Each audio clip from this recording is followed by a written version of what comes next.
Nice backdrop, Lynn. And Stacy. Thank you.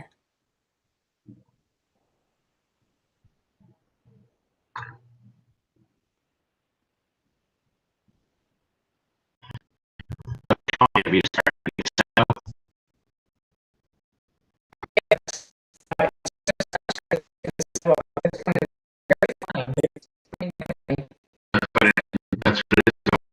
Yeah, they're starting to stick to the side streets and.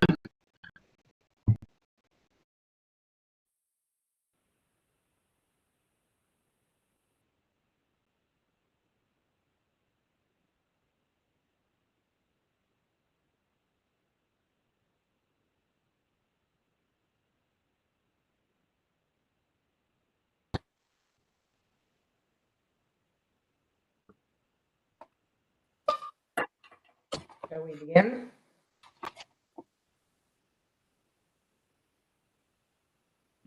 Absolutely. 11:31. Thanks again, everyone, for joining us.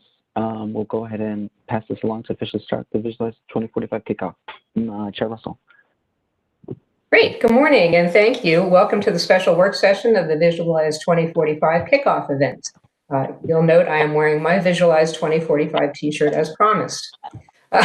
So good morning and welcome to all of you who joined me for this special event ahead of our monthly board meeting. In keeping with the season, I suppose, staff has proposed that we get together to celebrate the beginning of the process for one of TPB's main tasks, developing a long-range transportation plan for the metropolitan area. TPB, of course, already has such a plan that we call Visualize 2045, so we'll be updating this plan as opposed to developing one from scratch. My colleagues on the board, our staffs on the various committees, and members of the public may recall that we adopted the current edition of the Long-Range Transportation Plan in 2018, and we lovingly gave it a name, calling it Visualize 2045. While we are currently amid a public health crisis and our typical way of life is disrupted, the TPB is still charged with taking a longer-term view and developing a transportation plan to improve people's mobility, accessibility, and the metropolitan area's economy. As much as our attention and focus is on the present situation and addressing the challenges of the day, undertaking this process of long-range planning will also help us look beyond the present, put faith in the resiliency and commitment of this region, and visualize the year 2045 when the region is once again thriving, its residents enjoying improved mobility, accessibility, and livability. That's how I view today's start to our 18-month-long process of updating Visualize 2045. While we may have preferred to wait to do this, the federal requirements do not afford us that luxury. As such, perhaps we will look at this update as an interim update, something that reflects the various uncertainties we all see, the uncertainty of the longevity of changes in people's travel behavior, the uncertainty in the time it takes to recreate the jobs and revenues that have been lost. When we have better clarity and a high degree of certainty, we will update the plan. So let's view today as a sign of confidence in our resiliency to bounce forward and begin looking at the next 25 years. So I'm going to ask Stacy Cook of our staff to get this party started. Go ahead, Stacy. Good morning, Chair Russell, and thank you for your leadership and your service to TPB over this last year. We appreciate your comments that help us kick off the update to Visualize 2045. And so let's get started. Today, I'm going to preview 2 new videos, and I'll provide a brief presentation that speaks to a little bit about plan requirements, but really about the plan that we look to produce together and the topics that we look to address through the plan. So now I'd like to share with you a new motion graphic. TPB has a companion still graphic to this, and it's part of a broader set of graphics that we've created to help communicate about our board's priorities and to help raise awareness about Visualize 2045 and the aspirational initiatives. This time, I'd ask Sergio to go ahead and please begin the video.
Thank you, Sergio.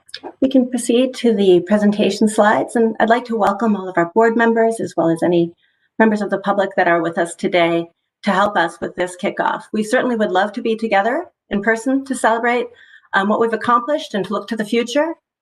But given that it's snowing, I guess it's advantageous that we're able to conduct these meetings in a virtual format during the pandemic. So let's see, let's go ahead to the next slide, Sergio. So to start out, I'd like to review with you a timeline for the update to Visualize 2045. We began work, preliminary work, to begin the plan back in September when we initiated our Voices of the Region survey in order to bring information to you as we conduct this plan about how people in the region see significant transportation issues, including impacts of COVID, transportation options, and key topics of the future, such as equity and climate change. But today, we're really looking to begin the plan because we're looking to initiate our call for projects to update this plan, to provide any new projects or any revisions to projects, and really to start the planning process, to imagine the future that we want as we visualize that future together. So the timeline for the plan, as you can see, has two tracks. The technical and policy track is represented in the blue boxes. The public participation track, which includes two outreach phases and two comment periods in the green. This will all take about 18 months, including a tremendous amount of technical analysis that's federally required. We will look to bring the plan, the final plan, for board approval in June of 2022, which will enable us to then package it and submit it to our federal partners with the required timeline for their review. So we have enough time to get it done, but we must begin in order to get it done on time. So let's go ahead to the next slide, Sergio. Some top things to know about Visualize 2045. First of all, the plan is federally required. We must have an approved plan in place in order for our members to avail federal funding and to receive approvals on projects that require funding. It is multimodal in nature, and there's a 20-year horizon that is a minimum, so we're looking out to 2045. The multimodality, we do have lots of different projects that are included in the plan. I would like to mention that there are also other projects that may not be represented in our plan, as the plan does have certain types of projects that are required. For example, we do have a bicycle and pedestrian database now that will provide more information about the types of bicycle and pedestrian planning that might not be reflected in our constrained element. The constrained element of the plan includes those projects that must be submitted in order to be analyzed through our conformity analysis to meet federal requirements. For example, that could be a project that has a road diet to transfer a lane from an auto lane to biking, pedestrian, or other types of travel. Or that could be a project that adds a lane for road travel to enhance capacity. And either of these types of projects are examples that would need to be included in our air quality conformity analysis. Other projects that are required are any project that has a federal dollar attached. So while the plan is multimodal, there are specific requirements. And the way that it works is projects are developed, approved, funding is identified at that local and state level, and submitted to the TPB for the analysis.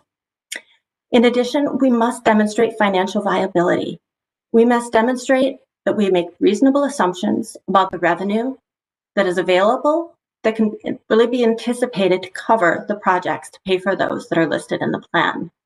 So those are some key outlines as to the nuts and bolts of requirements.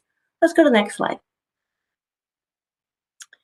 So as Chair Russell mentioned, we are initiating this plan in part because we must begin in order to complete it on time to meet those federal deadlines.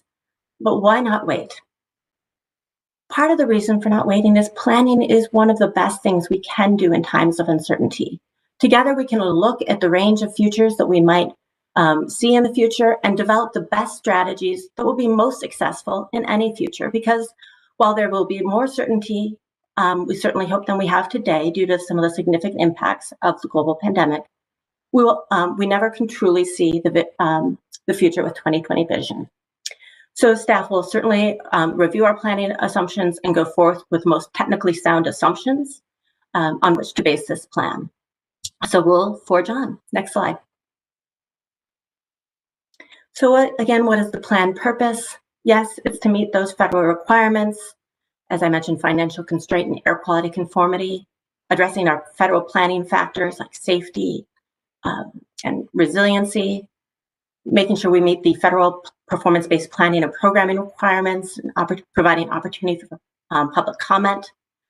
But most importantly, it's about that TPB activity, what we call the 3 Cs, that we as a region coordinate in a continuous manner to provide a comprehensive transportation system that provides options for everyone in our region while helping to meet the goals such as equity and climate and the other very important goals that we pursue together.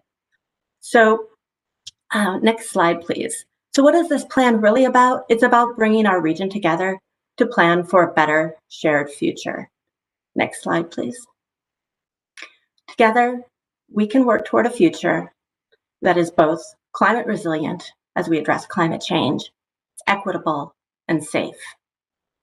And so with this next plan, we will focus on the priorities that you've demonstrated through board actions on equity, safety, and tackling climate change. We will work together to realize our common goals and develop the best strategies to achieve those. This next plan that we're developing will also communicate the voices of our region. Through our Voices of the Region outreach and public opinion research, we'll be able to connect the dots between the plans we produce and the experience of the people that use our transportation system. And so we'll be integrating that throughout the document to help the story of why transportation matters and why the investments we make matter. So next slide, please. There is more work to be done. I think we all know that the global pandemic has disrupted lives, has created many challenges for people, and it's also disrupted business as usual when it comes to transportation planning. Our way of thinking about how we might spend revenues has changed also. So we need to continue and plan for and invest in the most effective strategies that can help move more people, more goods with equity and climate in mind. And we look to do so with you as we develop this plan. So ultimately, next slide, please. This is about realizing our aspirational initiatives. We need to continue to realize these. These are not little plans we make. To aspire means to ambitiously seek to accomplish a lofty goal. The work that we look to through the aspirational initiatives to bring jobs and housing closer together, to expand rapid bus and transit ways, to move more people on Metro Rail, to build a national capital trail network, to provide better access for people walking and biking to take transit, to expand expressways that have transit and vanpool and carpool that ride free on them. And all of these things are not small plans, but they're incredibly critical. And so these concepts behind the aspirational initiatives that we anticipate our localities implement within their own local context, are not only the best ideas for improving transportation in our region, but also for reducing our carbon footprint. And so we need to keep pushing on these investments. We need to do more, and we need to do it more quickly. And we know that's a huge hurdle for all of us to overcome together. So next slide, please. So working together, we can each assist in this effort. We each have different roles. And at TPB, we've taken numerous steps to support implementation of the aspirational initiatives. This includes developing analysis for the National Capital Trail Network and transit focus areas that your board have approved, for conducting analysis regarding safety to develop a new safety program that you have approved. We have worked with our members to try to expand telework and to help people in the region become more used to telework, as we've not had much option of late. And we've spent the last year working with our members, with your technical agencies, to sit down and talk about what they're trying to do to implement the aspirational initiatives and how TPB can help. We've developed new infographics and other communication materials. And so we've provided information and you've taken action on that. And our localities are also planning and implementing a whole host of projects from BRT, such as Flash in Montgomery County, bicycle and pedestrian networks, numerous BRT projects in Northern Virginia. There are a lot of activities underway in order to help move more people and goods in our region. So ultimately, there are roles for the board, our member agencies, and the TPB staff, and certainly for the public in supporting these types of priorities that have been established and the work that's being done. And so next slide, please. At this point, we ask our board to kick off with us, begin this plan, and be a champion for it. Help spread the word about the plan using ambassador kits that we'll be providing to you. And as the decision makers, make the decision. This is up to you. It's your decision that can really make a difference in all of our work as we go forward. So now I'd like to share a video that highlights some of our most recent regional accomplishments in transportation. And it also shares some of the first input we're releasing from our Voices of the Region survey. After Sergio plays the video, I'll turn the floor back to Chair Russell. To all of the members of our board, we thank you for your service to the region. We look forward to serving as your staff as we work with you to develop this plan. Sergio, take it away.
Thank you, Sergio.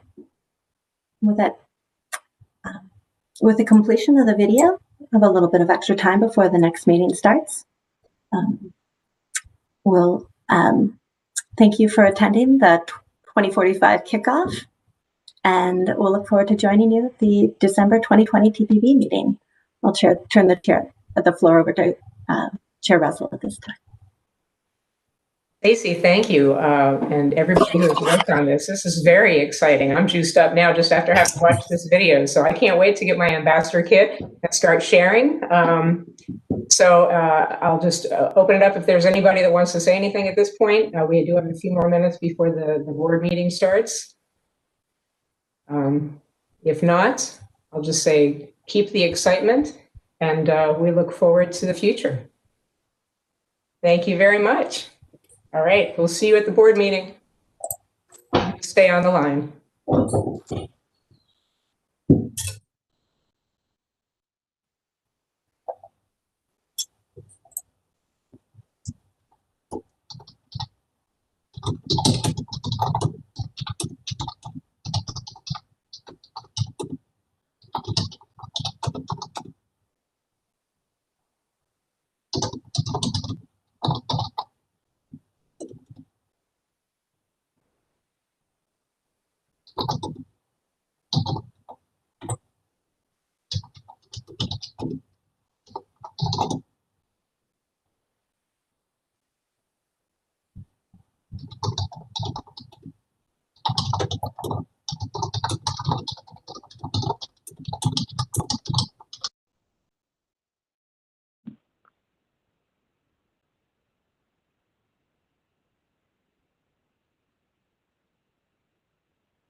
Sergio, maybe we could run one of the videos again as people are logging on. Yeah, sure, absolutely.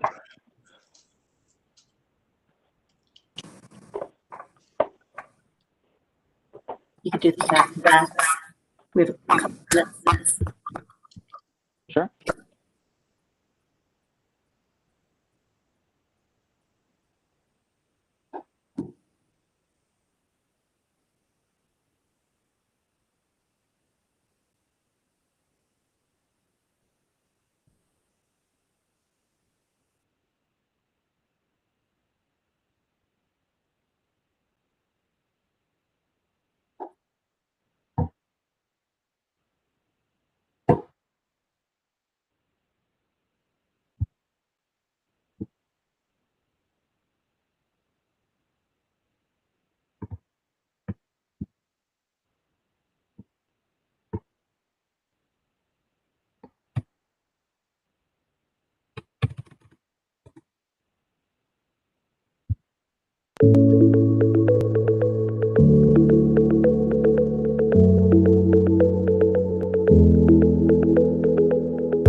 And as I once again, the other one set up, we just dropped in the chat the location of our meeting materials, which now includes copies, or at least the ability to watch these videos on our website and go to our Vimeo account where you can use the hyperlink to share the videos with your folks.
And thanks again for everyone for joining us for the Visualize 2045 kickoff pre-meeting to the December Transportation Planning Board official meeting. It's 11:59.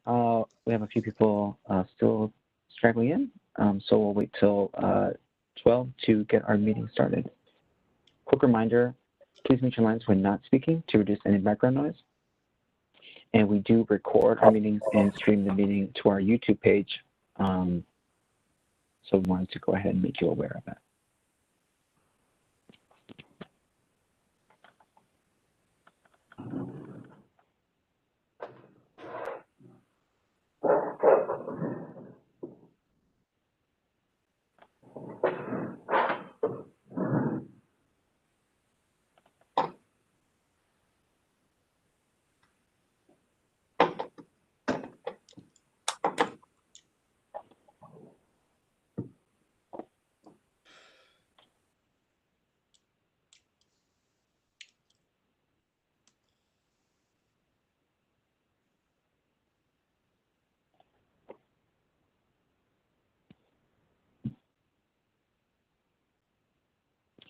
And good afternoon, everyone. It's 12 o'clock.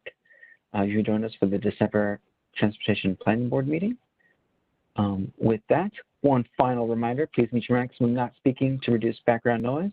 And then as I just stated a minute ago, we record the meeting for our record keeping and are streaming the meeting to a public via our YouTube. So with that, I'll pass it to Chair Russell to officially get our meeting started. Thank you, Sergio. Good morning or noon, and welcome to the monthly meeting of the Transportation Planning Board for December of 2020. I call the meeting to order. It's December 16th, and I call it to order as the chair one last time. As you recall, in addition to live audio streaming, this virtual meeting is being streamed on YouTube. The broadcast on YouTube is another way to reach out to the public with this virtual meeting. While you're all familiar with our process for these virtual meetings, for the benefit of those watching us online for the first time, I will briefly review the procedures we'll be following during this virtual meeting. First, I'm going to ask Lynn Erickson to take a roll call of the members or alternates to document your presence at this meeting and determine that we have a quorum. Then during the meeting, I will have the presenter complete their briefing, and then I'll invite questions from members in turn by jurisdiction. For the action items on the agenda, once the presenter has completed the briefing, I will invite one of you to make a motion to adopt the resolution or action, followed by a second of the motion made, and then I will invite questions from members in turn by jurisdictions. I will end by calling for the vote, and I will only be asking for nay or abstention votes. The rest of the votes from those present will be assumed as yes votes. Lastly, a friendly reminder to mute your microphones always, and importantly, unmute your mic only when you're speaking and state your name and jurisdiction when you do wish to speak. So with that, then we are ready for the roll call. Thank you, Chair Russell. So I recognize I move very quickly. So if I speed past your name, don't worry. We do have a participant list that I will be also using to capture who's in attendance. You can also chat it up, or you can just shout out because, that works for us too. Anyway, I'm going to start with your agency, and if you could state your name, we'll capture your attendance. District Department of Transportation. Good afternoon, Mark Rawlings representing DDOT. Thank you. DC Office of Planning. Kristen Calkins representing Andrew Truplin. Thank you. DC City Council, Mr. Mendelson. DC City Council, Charles Allen. I'm here. Hello. DC City Council, Brandon Todd. President. Hello. On to Maryland. Maryland Department of Transportation. Saw Earl. Anyway, capture him. City of Bowie. We are here, Lynn. Thanks so much. Great. Charles County. Jason Groth, Charles County. Great. City of College Park. Councilmember Denise Mitchell, alternate. Mayor Patrick Wynn, primary. Great, thank you. Frederick County. Here, Council.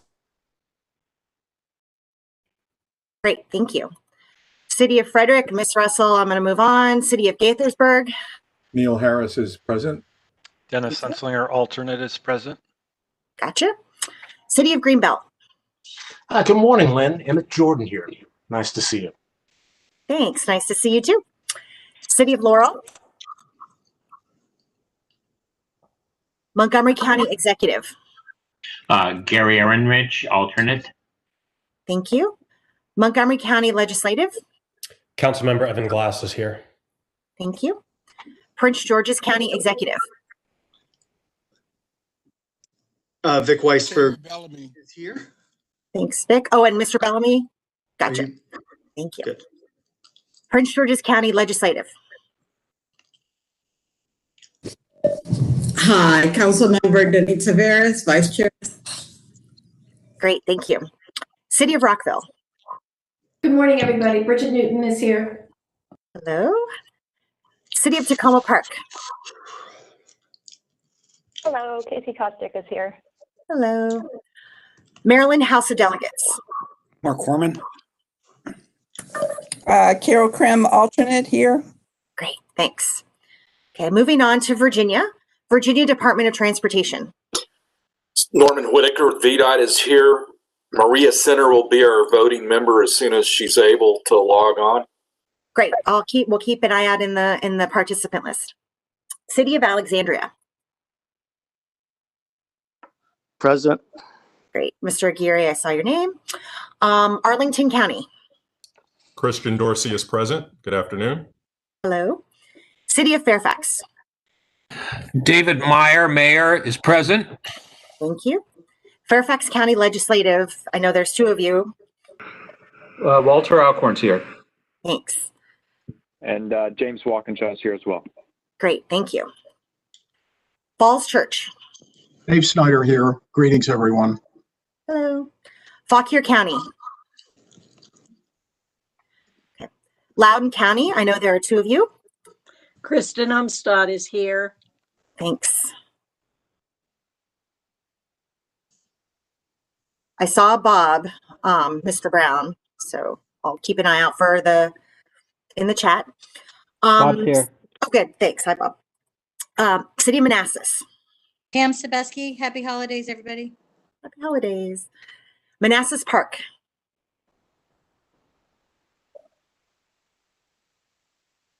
Prince William County, I know there are a couple of you. Ann Wheeler is here. Hello. Nick Angry is here. Hello. Hello. Great. We do not have members of Virginia House or Senate, so I will move on to WMATA. And I know Sham chatted, so I'll give him another sec. Yeah, good morning. This is Sham. Happy holidays, everybody. Thanks, Sham. So that concludes our roll call. We do have a quorum. Thanks, Chair. Thank you so much, Lynn. I do also believe we have some public comments, and I know that they have been added onto the online version, the updated version. And Lynn, is there anything that you wanted to share with us regard to public comments? Yes, thank you. We received 3 comments. Like Chair Russell said, they're all posted under meeting on the meeting page under item 1. The first 2 are from the Coalition for Smarter Growth. Their comments from last month are also included in the mail out packet under item 5. So I'm sure you've had a chance to review the ones they previously submitted. In this series of comments, the Coalition for Smarter Growth has shared research and recommended amendments to the TPB's technical input solicitation document. In summary, they ask that I share the following testimony. We have just 10 years to dramatically slash greenhouse gas emissions. COG has committed to a 50% reduction by 2030. Transportation is our region's #1 source of emissions. Electric vehicles are essential, but not enough, and adoption may take time. This next CLRP is the last best chance to slash emissions from DC regional transportation. Therefore, we urge you to amend the technical solicitation to make cutting vehicle miles traveled a priority focus of this next CLRP and its projects. We also urge you to make your self-titled aspirational goals core priorities of the next CLRP, with the exception of express toll lanes. Thank you. So as I mentioned, the previous comments had been posted in item 5, and all of these comments together relate to our Visualize 2045 technical input solicitation document. So under item 9, we will be spending time reviewing these comments and how they're being addressed. The last set of comments we received was from Kalaya Kataswamy regarding adding additional information on slug lines to the Commuter Connections website and adding slug lines as a mode of transportation to the Visualize 2045 document. The comments were a little long, so I'm going to direct you to the website to take a look at them yourself, but I will be forwarding these comments to both our Commuter Connections team and our Long Range Plan team. So this concludes the public comments we received, but I do want to quickly draw your attention to the meeting page where we provided the upcoming 2021 meeting dates under other documents. The TPB meetings will all be on the 3rd Wednesday of the month, with the exception of the next meeting, the January meeting, which will be on Thursday, January 21st from 12 to 2. Thank you, Chairman Russell. Thank you, Lynn, for that and for those friendly reminders about the meeting dates. We're on now to approval of the November 18th, 2020 meeting minutes. I'll invite a motion to adopt the minutes. And please state your name and jurisdiction when you make the motion. So moved, Pam Sebeski, Manassas City. Thank you, ma'am. Is there a second?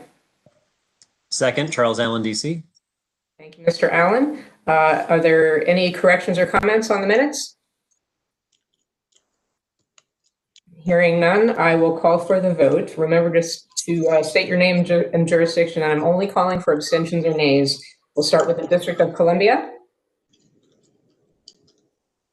Maryland,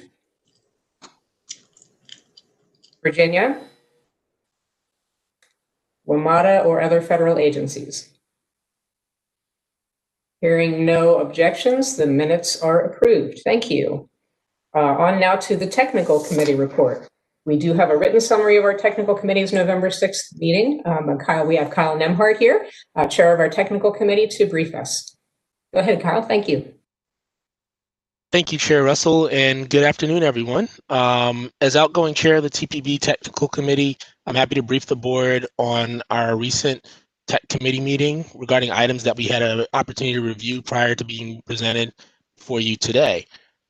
First, we had the opportunity to be briefed by John Sherman on the recommended 2017-2021 highway safety targets.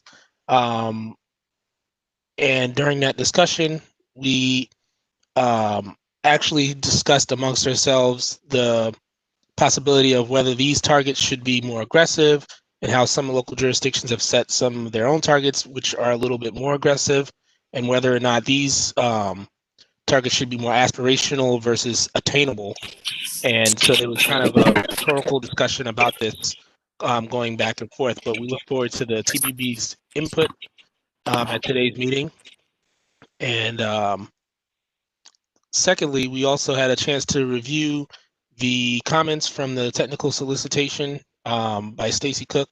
The tech committee had a chance to review these comments, and there was general agreement amongst the committee members with the comments that were received. There were additional comments received there were additional comments that were received after the meeting, but these comments are also consistent with the nature of those that were reviewed by the tech committee 2 weeks ago. The tech committee was also briefed on additional resources for the Visualize 2045 technical input solicitation and ambassador kits by Sergio Ritaco and Abigail Zenner. And following the tech committee's review, we look forward to the TPB's input today as well. And then finally, Tim Canan also briefed the tech committee on the transportation impacts of the COVID-19 pandemic in the National Capital Region. It did spark some engaging conversation amongst the committee members themselves, or ourselves. And there was kind of a chicken and egg question that came up and was battered around, particularly whether or not transit service would respond to increasing ridership, or should the transit agencies put faith in the possibility that if they return to previous service levels, the ridership would return. So there was quite a bit of discussion about that, and the various transit providers that were present at the meeting did kind of provide some of their own personal experiences during the pandemic, and where their thoughts are leaning in terms of things coming back to the new normal. So with that, that concludes my briefing on behalf of the TPB Technical Committee, and I'm happy to turn it back over to you, Madam Chair. Thank you. Thank you, Kyle. Are there any questions for Kyle on his presentation? Okay, so I'll note that Kyle from the MTA, the Maryland Transit Administration, concludes his tenure as chair of the technical committee. Now, on behalf of the board, Kyle, I want to thank you for your service to this board and to the region. During these times of virtual meeting, I'm unable to personally hand you a certificate of our appreciation. I understand you will or have received it at home. I don't know if you have it with you. If you have it with you, you can hold it up and I can tell everybody what it says. If you don't, I'll just say there. The National Capital Region Transportation Planning Board at the Metropolitan Washington Council of Governments hereby presents this recognition of gratitude and esteem to Kyle Nemhart for his distinguished service to the TPB and the people of the region as TPB Technical Committee Chair 2020. Kyle, thank you so much. I wish I could be there to shake your hand and thank you for all the work that you've done. But we'll give you a round of applause here. Thank you, Madam Chair. I appreciate serving with you, and it's been a true honor to serve on behalf of the TPB Tech Committee. So thank you very much. Thank you. All right, we are now on to the Community Advisory Committee report. We do have a written summary of our Citizens Advisory Committee discussion. We'll hear from Nancy Ablis, chair of our committee. Nancy, the floor is yours. Thank you, Chair Russell. Good day, everybody. We met last Thursday, the 10th, for a virtual meeting. And first off, John Sherman, TPB Transportation Planner, briefed us on the Regional Safety Program. He described the purpose of the program to provide technical assistance to jurisdictions for projects. He described the funding project process and the eligibility requirements. And he said that the funding priorities include safety improvements for low-income and minority communities, improving road user behavior, identifying and designing safety countermeasures, understanding safety data, and cross-jurisdictional safety improvements. And our comments reflected the hopes that these projects can help the region meet equity transportation access challenges that existed before the pandemic and during the pandemic and ongoing. Mr. Sherman also briefed us on 2021 highway safety targets that you're going to be voting on today. And we're pleased to see all things safety moving ahead, as this has been a long-standing focus of the committee. Next, Tim Kennan briefed us on transportation impacts of the COVID-19 pandemic, and you're going to receive that later today. It encompasses the economy, the environment, and health. We observed positively that the quantifiable increase in teleworking aligns with Visualize 2045 aspirational initiatives. We were also interested in knowing more on how travel behavior adaptation affected transportation safety through the region, in line with our interest in safety. Mr. Kanan shared a video that showed the challenges we face as a region as a result of the pandemic. We wanted to know specifically more about who the video was targeted to, how it will be messaged, and what's the intended outcome or desired response. We felt that you should get a bang for the buck by raising the profile of the TPB and also showing what services you provide. And we suggested that the video be updated to include a summary of the ways COG can assist jurisdictions with the recovery. Mr. Kennan also described a collaborative multi-sector analysis being conducted by COG and TPB staff to better understand the pandemic impacts, which are all interactive. And we look forward to hearing more as greater and more in-depth data becomes available. In other business, I reported to the committee on your November meeting.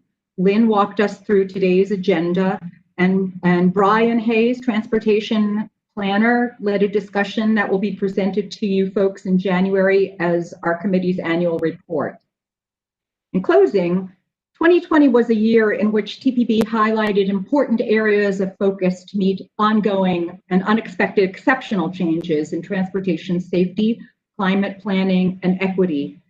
We hope that member jurisdictions follow suit in home-based activities to bring solutions in these topics to fruition for the region in response to the pandemic and beyond. As we concluded our own term last week, members were encouraged to reapply if interested or to encourage fellow community members to step forward if not. Many of us are interested in returning to see how the restructured CAC turns out, and especially as the new normal for transportation and everything else unfolds. And as outgoing chair, I want to thank you for the beautiful certificate that I did receive through FedEx. So thank you very much, and it was a pleasure and a privilege to serve. And we all as a group thank the TPB for the opportunity to assist you in your service to the region. And on behalf of the group, I want to wish everybody happy holidays and a far better new year. So thank you. If anybody has any questions, I'm happy to answer them. Thank you, Nancy. Are there any questions? Great. So I will note that while Nancy is a resident of Maryland, she is truly a regional person at heart. Nancy concludes her tenure as chair of the advisory committee formerly known as Citizens. All the dedicated members of this committee volunteer their time and energy and greatly benefit the board's discussions and actions. Having nominated Nancy as the chair, I will say I'm so very proud of how well she has served as the chair. Her commitment to consensus building, respecting the views of all, and the additional time she has spent following all of the discussions and activities. We met virtually very regularly during Nancy's tenure, and I will tell you, besides being a very talented artist, she is on top of the regional transportation scene. I'll also note that this year's committee has brought some changes to the committee that we believe will make it even more effective and efficient. One of the changes, an important one I believe, is the new name, a more accurate and inclusive name, the Community Advisory Committee, starting next month. Nancy, you have been fantastic. On behalf of the board, thank you for your service to the board and to the region. I am unable to personally hand you the certificate that clearly you have received. So just so everybody knows what it says the National Capital Region Transportation Planning Board at the Metropolitan Washington Council of Governments. There is no bigger mouthful of an organization name. Hereby presents this recognition of gratitude and esteem to Nancy Abeles for her distinguished service to the TPB and the people of the region as the TPB Citizens Advisory Committee Chair 2020. Nancy, thank you so much. I really cherished our relationship. Same here. My absolute pleasure. Thank you, everybody. Bye-bye. Okay, on to the steering committee actions and report of the director. We do have the written summary of the December 4th steering committee meeting and report from our staff director, Conti. Is there anything that you would like to add, Conti? Thank you, Ms. Chair and members of the board. I have one comment on my written report that was provided to you and a few announcements that are not part of the written report. With regards to the written report you have on pages 7 through 16 are letters from two sources with the suggestions for the technical input solicitation document mentioned earlier under agenda item 1. One letter is from WMATA to me, suggesting 4 specific questions to be explored in an analysis. And then there are 3 additional letters from the Coalition for Smarter Growth on the same topic, which is the technical input solicitation document. And as Lynn noted, we received 2 more comments from Coalition of Smarter Growth and other organizations this morning on the same topic. So all of these comments have been reviewed, and as part of, and the changes have been made to the document, and Stacy will be briefing the board on these changes made under agenda item number 9. In summary, all of these public comments we have received on the technical input solicitation document can be seen as 3 groups. One, asking TPB to undertake an analysis to identify the level of outcomes needed, such as the reduction in future vehicle miles traveled in VMT within the transportation sector that would be needed to achieve the greenhouse gas reduction goals.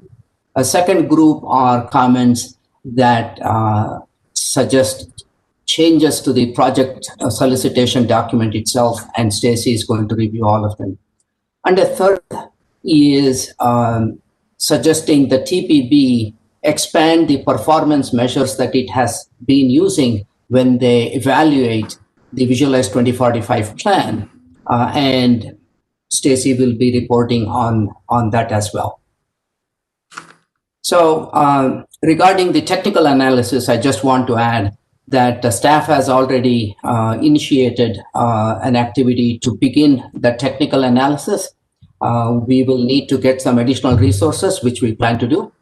The framework for this technical analysis has been shared in a memo with all of you under agenda item number 9.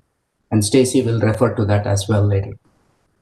Now, coming to the updates that was not in my written report, on January 8th, we will open the application period for the technical assistance in fiscal year 2022 for the TPB's Transportation and Land Use Connections Program.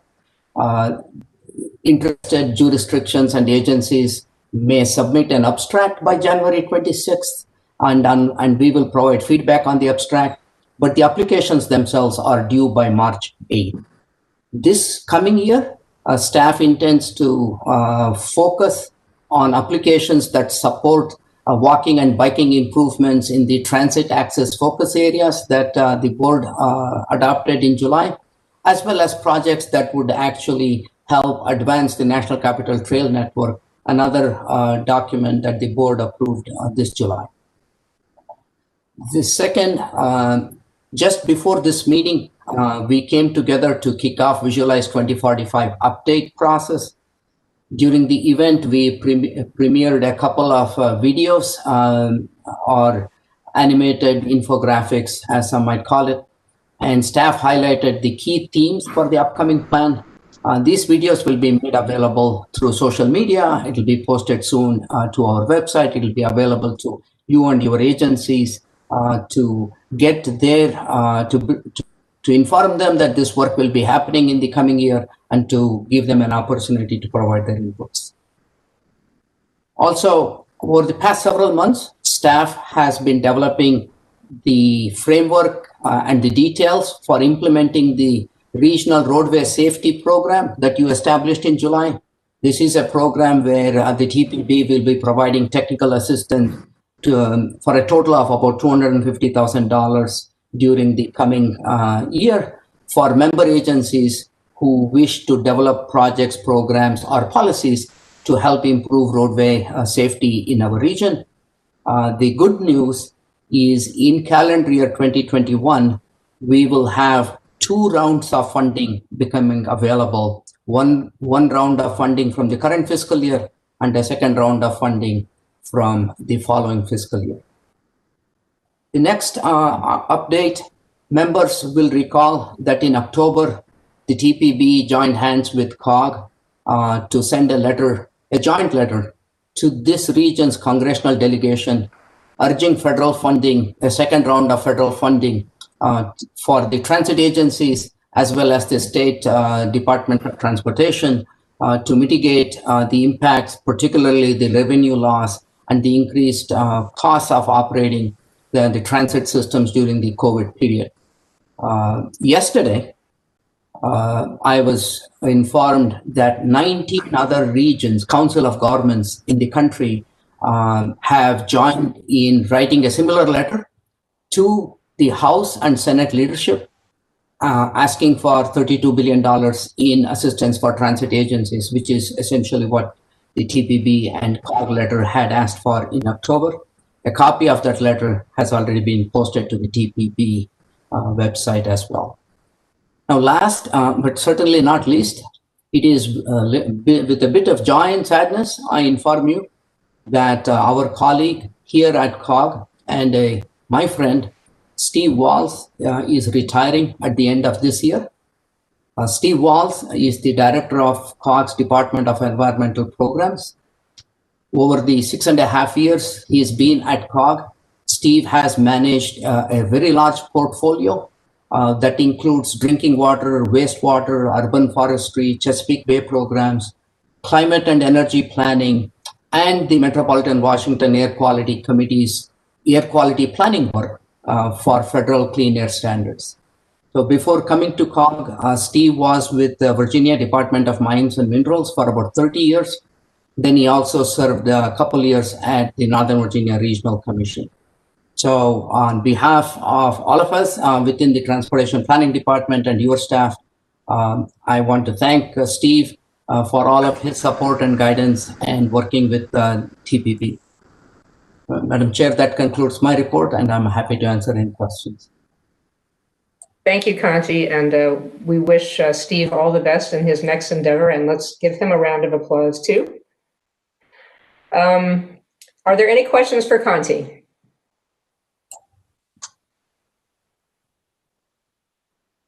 Okay, great.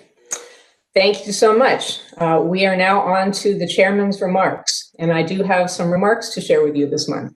But before I do, I have a very important task to perform as the chair, and that is recognizing those colleagues on the board who will not be returning. Every member of this board puts in a lot of time and thought into the work that we do, and their efforts have helped make this region one of the most desired places in the country. So naturally, the TPB wants to recognize these members for their efforts. Today, we thank and say farewell to Brandon Todd from the Council of the District of Columbia. On behalf of the board, Brandon, thank you for your service to the TPB over the last 3 years. We wish you only the very best in your future endeavors. I understand that you hopefully have received or will be receiving our certificate in the mail or FedEx. There it is. Now, see, that's how you use a prop. Thank you. So it says the National Capital Region Transportation Planning Board of the Metropolitan Washington Council of Governments hereby presents this recognition of gratitude and esteem. There we go. And esteem to Brandon Todd for his distinguished service to the TPB and the people of this region as a TPB member 2017 to 2020. Thank you and congratulations. A round of applause for Brandon. Thank you, Madam Chair. Thank you so much, colleagues. Appreciated your service. Thank you. There is one more person that I want to recognize and thank. This person, I am happy to know, will continue to serve on the TPB, but is being recognized as she ends her tenure as chair of the TPB's Access for All Advisory Committee for 3 years. Casey Kostick from the city of Tacoma Park. Casey's commitment to understanding the needs and priorities of the traditionally underserved communities of older adults and people with disabilities, and bringing these needs and priorities to the attention of not just the TPB, but to wide-ranging transportation agencies, is greatly appreciated. I know that she will take the experience with the Access for All Advisory Committee and continue to stand up for equity, not only for her constituents, but for the whole region. Casey, I understand that hopefully you have received your certificate. I don't know if we have that to put up on the screen. There we go. I'm so sorry we can't do this in person. You know what the organization are. We present this recognition of gratitude and esteem to Casey Kostick for a distinguished service to the TPB and the people of the region as chair of the TPB Access for All Advisory Committee 2018 to 2020. Casey, thank you so much. Round of applause. Thank you so much. It's been a real honor to serve in this role. Well, we've been delighted to have you. You've done a fantastic job. Thank you. Okay, now to my remarks. With this meeting today, I will be concluding my chairmanship of the TPB. As I was thinking about what to say to you today, I reflected back on 2020 and what it's to all of us, not only members of this board and our amazing staffs here at TPB, but every one of us who calls this region home. When you graciously elected me to serve as your chair last December, none of us had any idea that we would be facing the issues that we have faced and continue to wrestle with as the year draws to an end. As difficult and challenging as it has been for us, personally and professionally, 2020 has strengthened my belief that the cooperation, the coordination, and the collective commitment that the 24 jurisdictions and its many agencies of this region have for regionalism, for working together to realize our collective aspirations for a safe, sustainable, livable, prosperous region, enables us to do unprecedented and extraordinary things to further advance this region in the future. I'm echoing, is that me? Nope. You're good to go. This year, the TPB built on its synergistic legacy, setting into motion efforts to look holistically at transportation and how it connects with many aspects of our lives. Our primary priority was safety this year. We took action to provide our jurisdictions with tangible tools to enhance the safety of travelers, working to reduce fatalities and serious injury crashes toward a Vision Zero policy across the region. We created a new funding tool, the Regional Safety Program, that will provide funding for critical safety improvements to further this effort. We looked at the opportunities within transportation to address the inequities in mobility that residents of the regions face. We recognize the inextricable relationship of transportation and land use, how housing supply and affordability impacts mobility, and how travel behavior affects climate change. These are large regional issues, and the TPB has shown that it is ready, willing, and able to come together to work on these issues. An incredibly important and poignant action we took was in adopting an explicit statement recognizing equity as a fundamental value, with a commitment to consider equity in all aspects of the TPB's work. As a board, we recognized with humility that there are many aspects of inequities in our society that we are not fully aware of, that we do need to understand. So in partnership with the COG board, we embarked on a 6-month collective learning exercise through the Leaning into 2021 virtual town hall series on equity. There are still 2 more sessions, this Friday, December 18th, and Friday, January 15th next year. Please, if you have not attended, please consider joining us for the remaining sessions and take some time to watch the videos from the first 4. I assure you, they will be meaningful and impactful. The TPB acted on its recognition of the importance of ensuring people have effective options to travel by non-motorized modes, such as walk and bike, and to have better access to transit. The TPB culminated its 18-month work activity by adding the National Capital Trail Network and the Transit Access Focus Areas. We've been developing a multifaceted, transit-oriented communities planning tool that will be useful not just for transportation planning, but also for housing and economic development. The TPB endorsed a new interim goal for reducing greenhouse gases, 50% below 2005 levels by 2030, giving us a benchmark as we work toward our goals for 2050.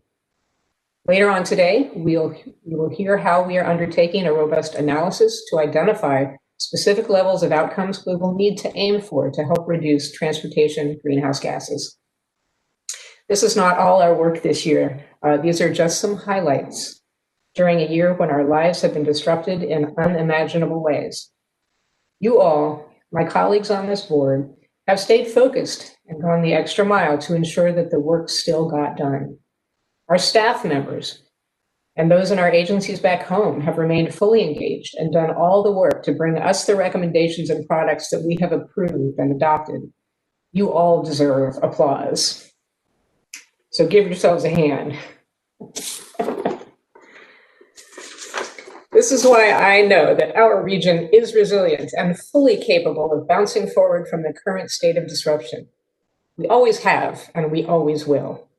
This experience has been humbling in so many ways, not the least of which is knowing that you put your faith in a relative unknown to lead this board in 2020. I am forever grateful for your support over the last year.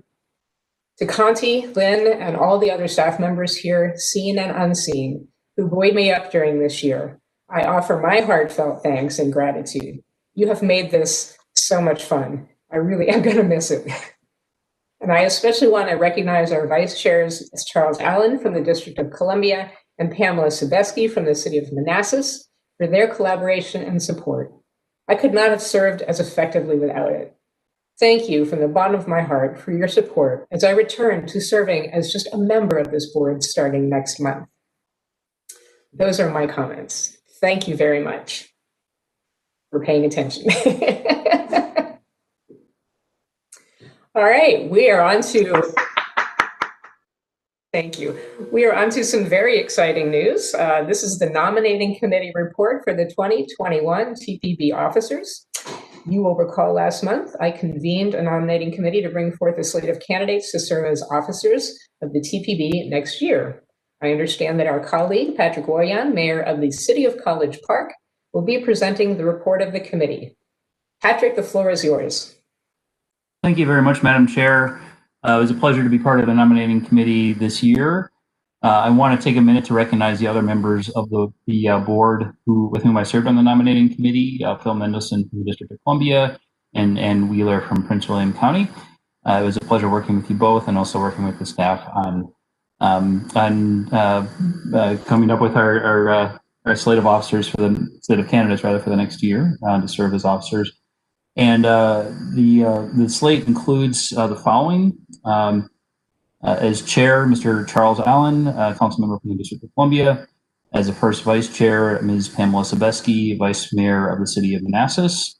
And as second vice chair, Mr. Ruben Collins, commissioner president and president of the commission from Charles County.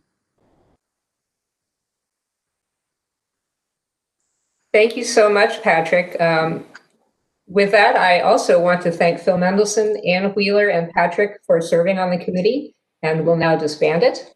So we have nominations from our colleagues. Before I proceed with the vote, let me just check and see if there are any nominations from the floor for any of the 3 positions of chair, first, or second vice chairs.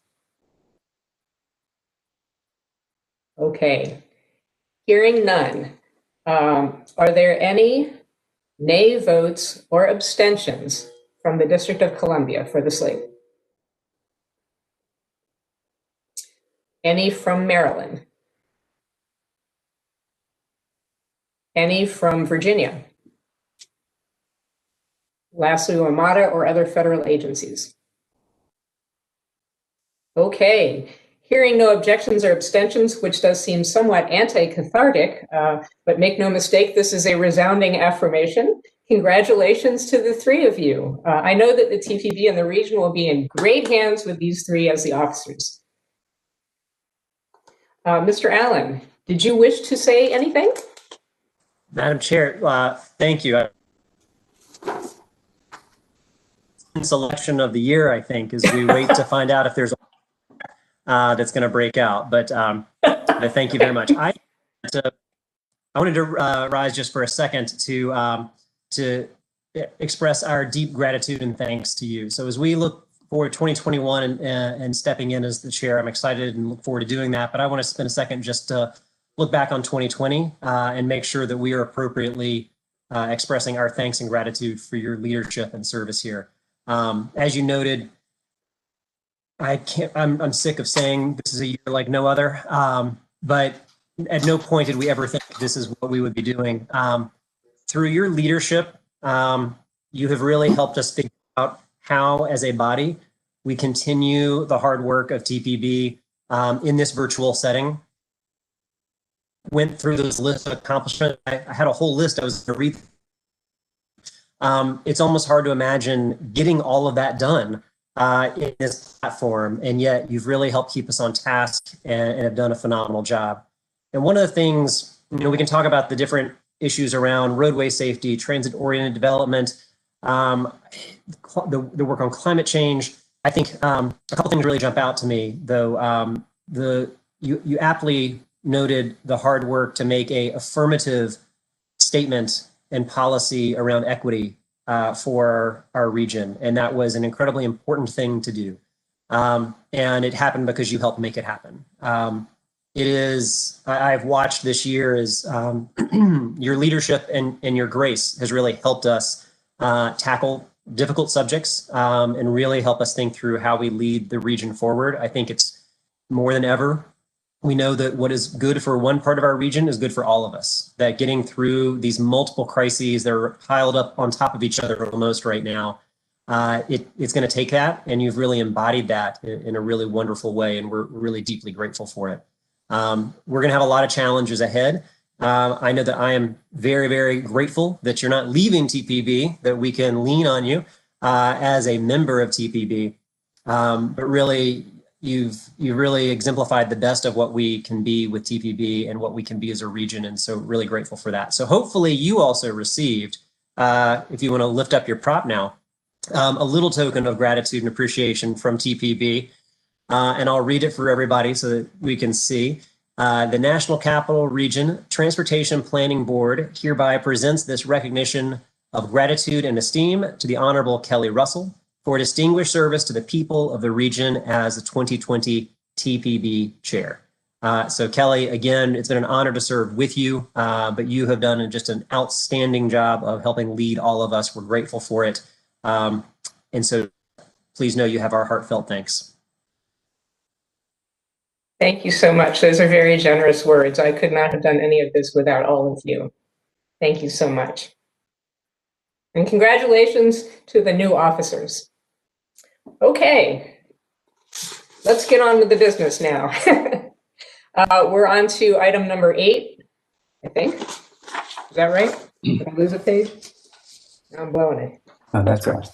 Are we there? Item number 8, performance-based planning and programming highway safety targets.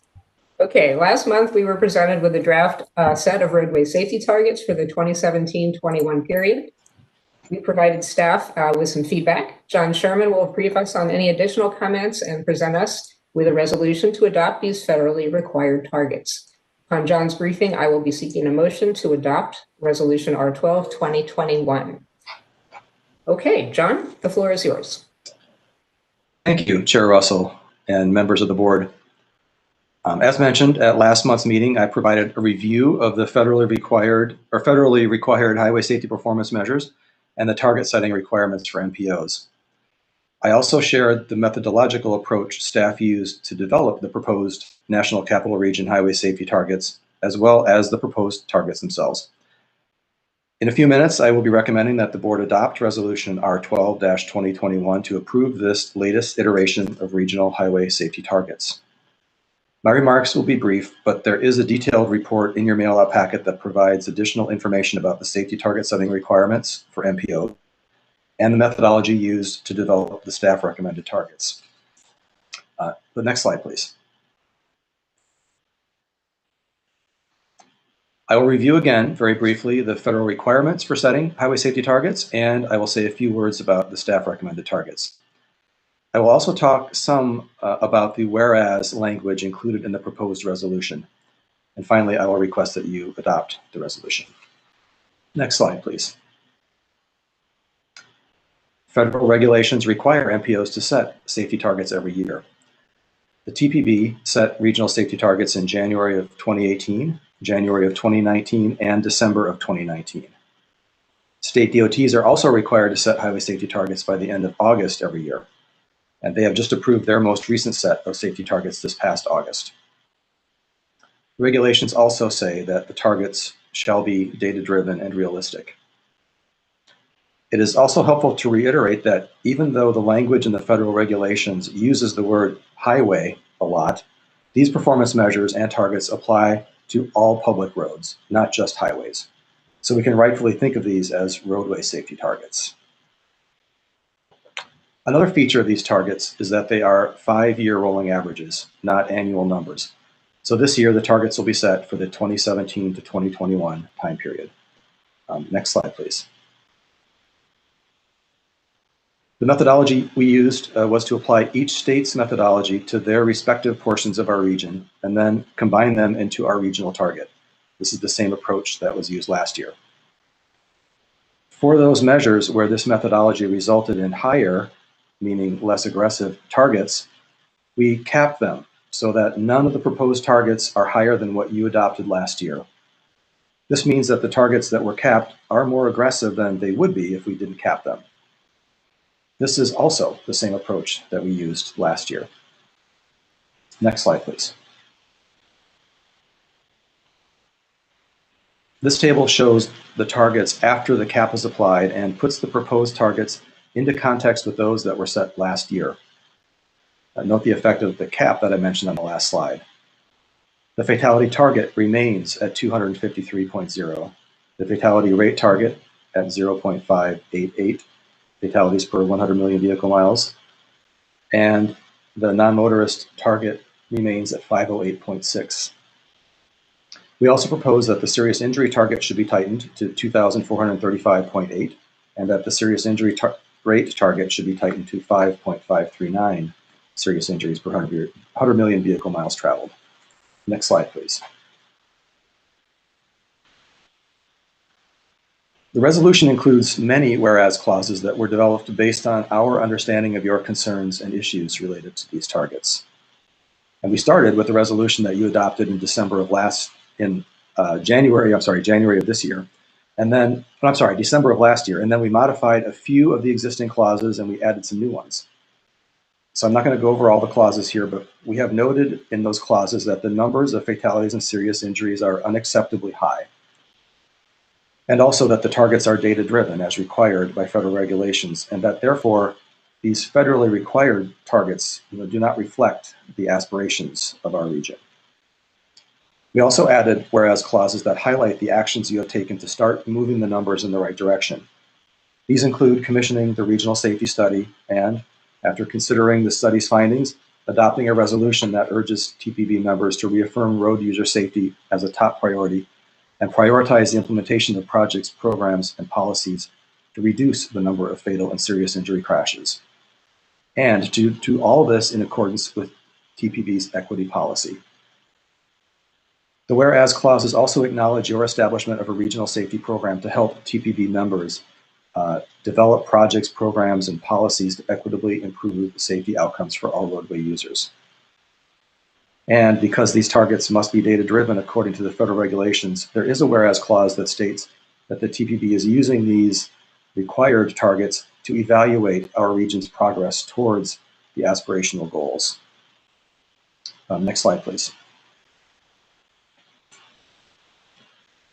So therefore, as a representative of TPB's transportation planning staff, I recommend that the board adopt Resolution R12 2021 establishing these National Capital Region highway safety targets.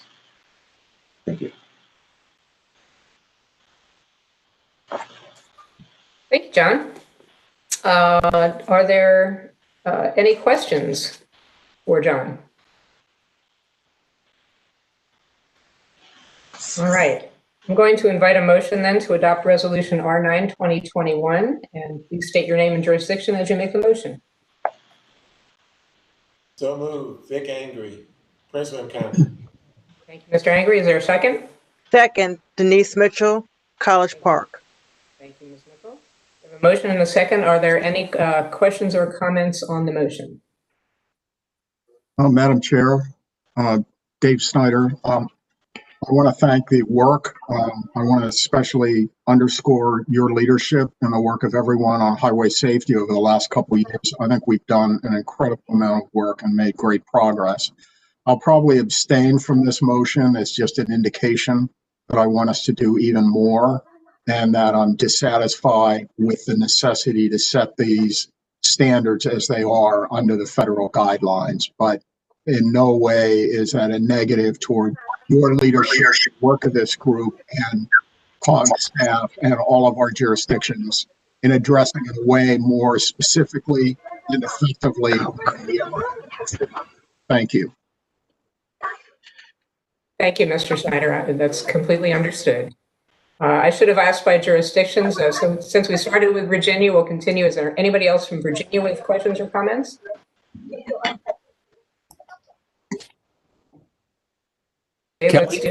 Yes. Chair Russell? Yes. This is David Meyer from the city of Fairfax. Yes, sir. Go ahead. I will also abstain for the same reason. And it has nothing to do with the hard work and the good work that's been done. I spent my federal career in safety programs, and while I understand why we're doing this, and I think it's a good thing that we're doing this, one fatality or one serious injury is one too many. Thank you. Thank you, Mr. Meyer. Anybody else from Virginia wish to make a question or comment? Let's move on to Maryland then. Russell, this is Casey Kosick from Tacoma Park. I do plan to vote in support of this resolution, but I share the concerns that some of my colleagues have expressed here and the need for us to really make a significant change on this, because it is, as we've noted, unacceptable, and we need to be moving in a better direction as a region. I also want to thank John for some of the answers I got to some questions I had about this via email.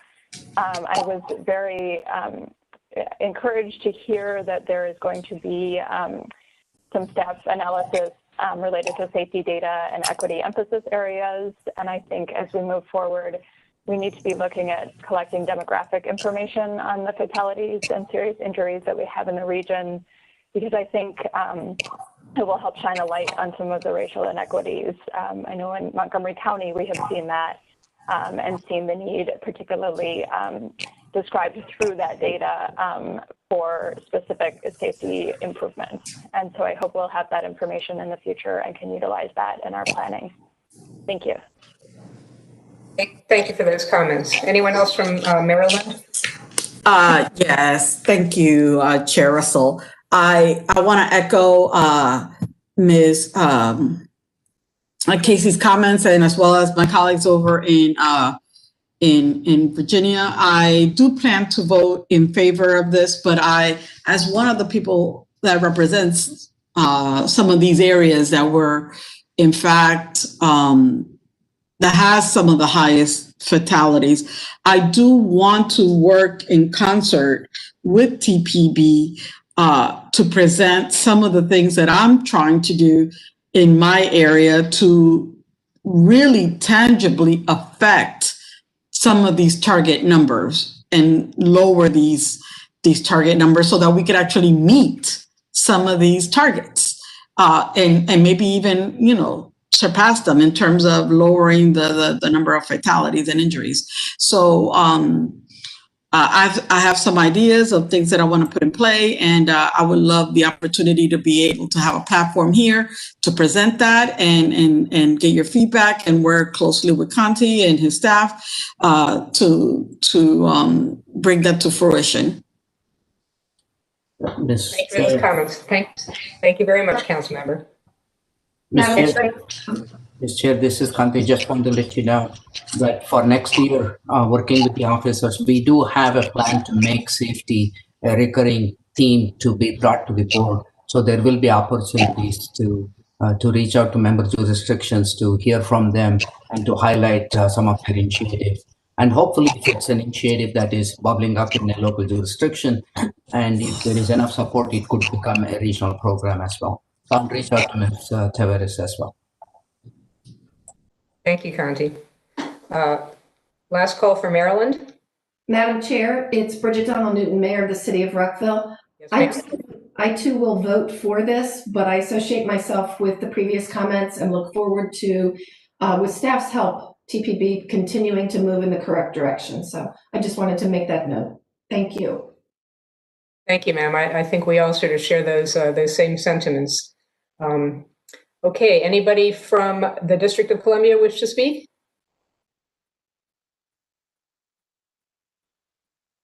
And WMATA and other agencies, any comments? Okay, I look forward to the day when safety does not have to be the #1 priority. I will now call for any abstentions from the District of Columbia or nays. From Maryland.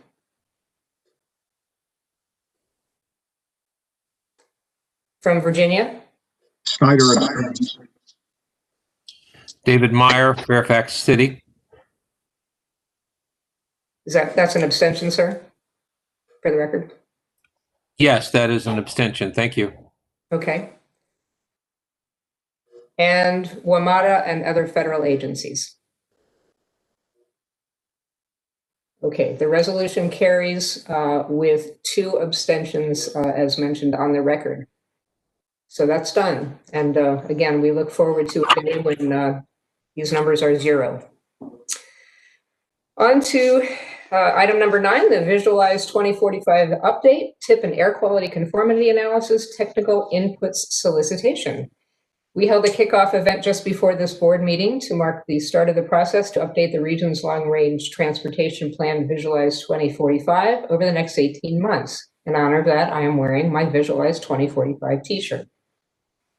The staff plan to bring the final plan to the board for approval in June of 2022 and submit the plan to the federal partners in early September 2022. As I noted during this morning's meeting, this update to Visualize 2045 is being undertaken during an unusual and atypical time when life, economic activities, people's travel behavior and choices, and transportation revenues have all been totally disrupted. There are uncertainties on all of these fronts that hinder our ability to predict exactly what changes to make to the contents of our current plan. Yet, there is no waiver from the federal requirement for us to complete the update to Visualize 2045 by 2022. The update must be in place to enable TPB's members to access federal funds, but it is also a chance for us to work together to demonstrate regional priorities and to determine strategies that will help us achieve our region's shared goals.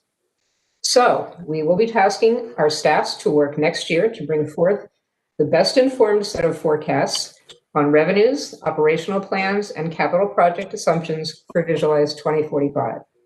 I believe we will have to look at this update as an interim update, given all the uncertainties we are facing at this time, and be prepared to update this plan ahead of the next due date of 2026, when we have better clarity on the long-term impacts on the pandemic period changes. Now, Stacy Cook, TPB staff, will review the draft final technical input solicitation guide, appendix, and input form. Stacy will call out key dates and deadlines, will review the input requirements, and will highlight changes made to the draft document that was presented to us last month in response to the many comments received. In this case, there is no resolution for us to adopt. So when the presentation is over and we've finished our discussion and we've come to consensus, I will ask for a motion for general approval for staff to issue the potentially revised solicitation document to our transportation agencies. So, Stacy, the floor is yours. Thank you very much, Chair Russell. I would ask that the presentation be brought up. Thank you, Sergio. So as Chair Russell just noted, we are kicking off the long-range plan, and the technical input solicitation document is the way in which we provide information as to provide the details we need for the update to the long-range plan, the transportation improvement program, and the associated air quality conformity analysis on the projects in those two documents.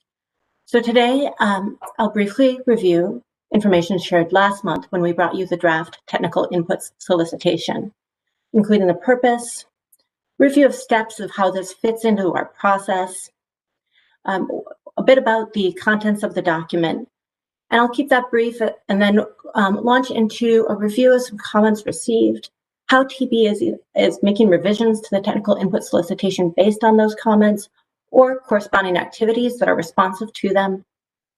And finally, we've received some comments from board members with proposed amendments to the document. And to facilitate your review of those, I have provided each of those comments as a slide. I will present those to you, give you the chance to see the recommended amendments, and then we'll ask you to approve the document after you've had the chance to discuss those proposed amendments. So next slide, please. Where are we? Well, you approved Visualize 2045 in October of 2018. Feels like a lifetime ago. Today, we're kicking off the update to Visualize 2045. And a bit of a note, historically, TPB updated the plan in a slightly more regular schedule.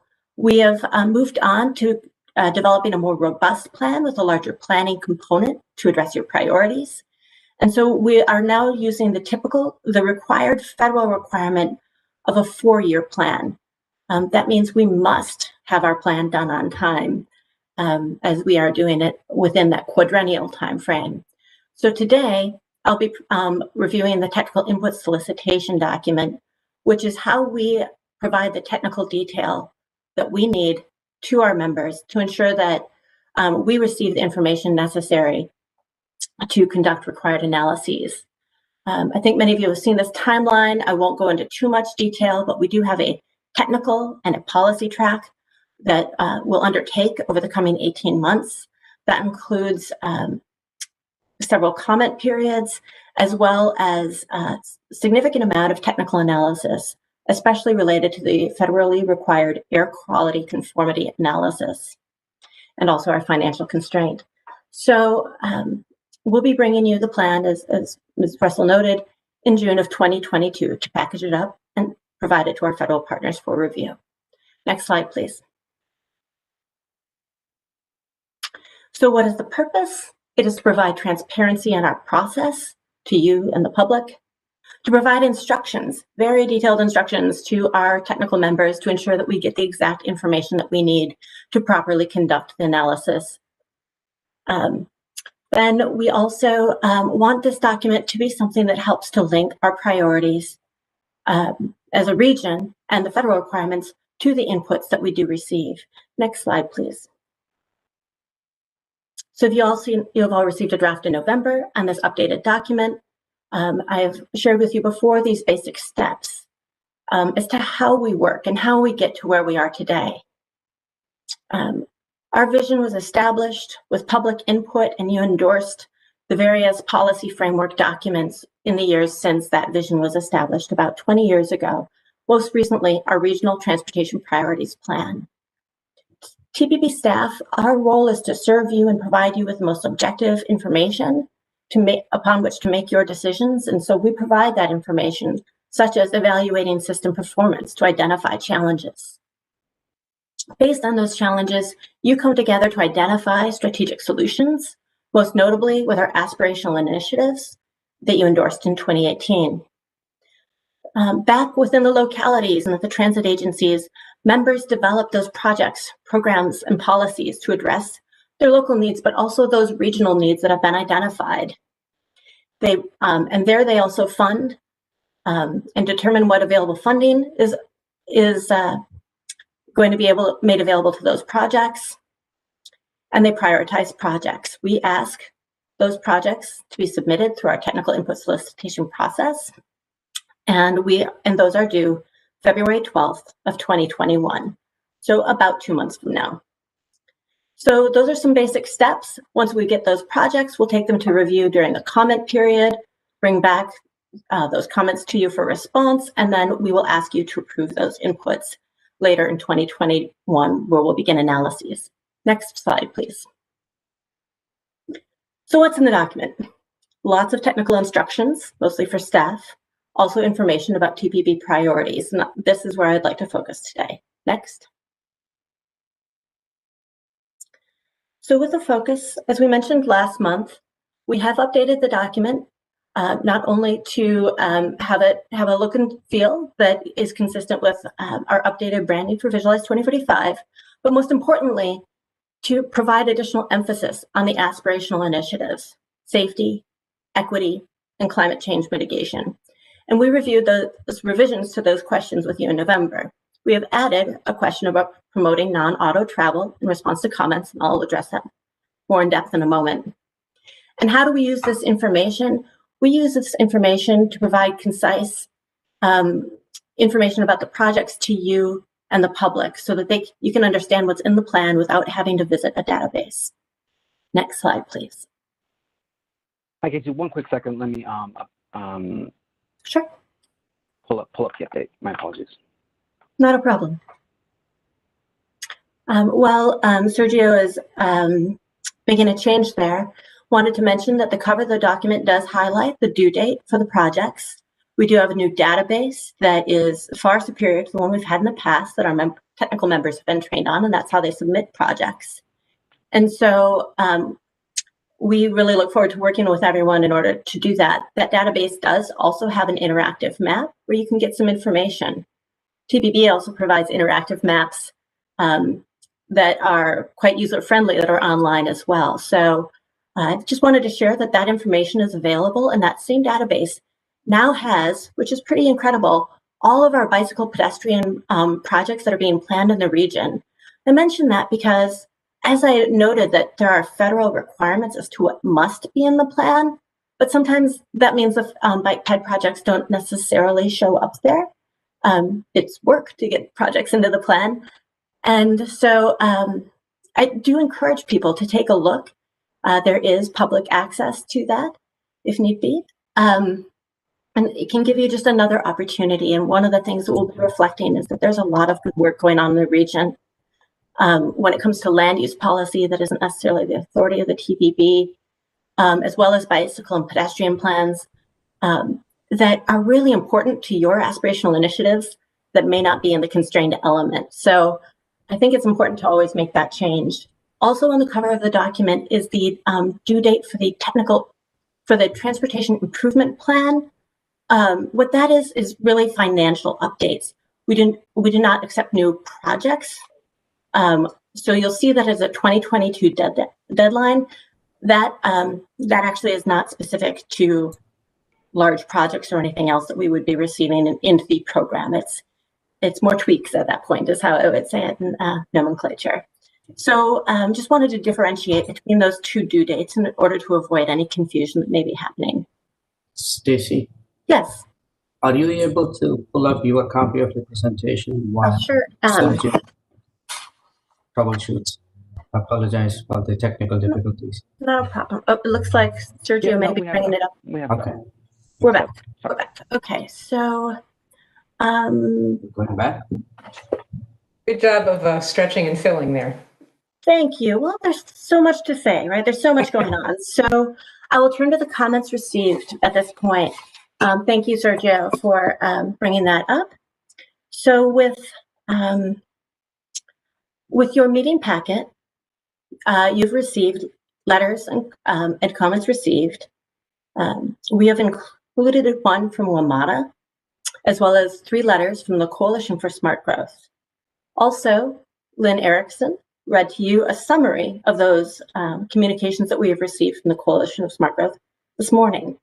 And so we have reviewed those comments, and Mr. Sirkant identified 3 general buckets to which those comments fell in, including planning and analysis that can inform the long-range plan, technical inputs, solicitation, edits, revisions, and recommendations that are specific to the document, and then also comments that were specific to performance measures and linking to the Regional Transportation Priorities Plan performance measures.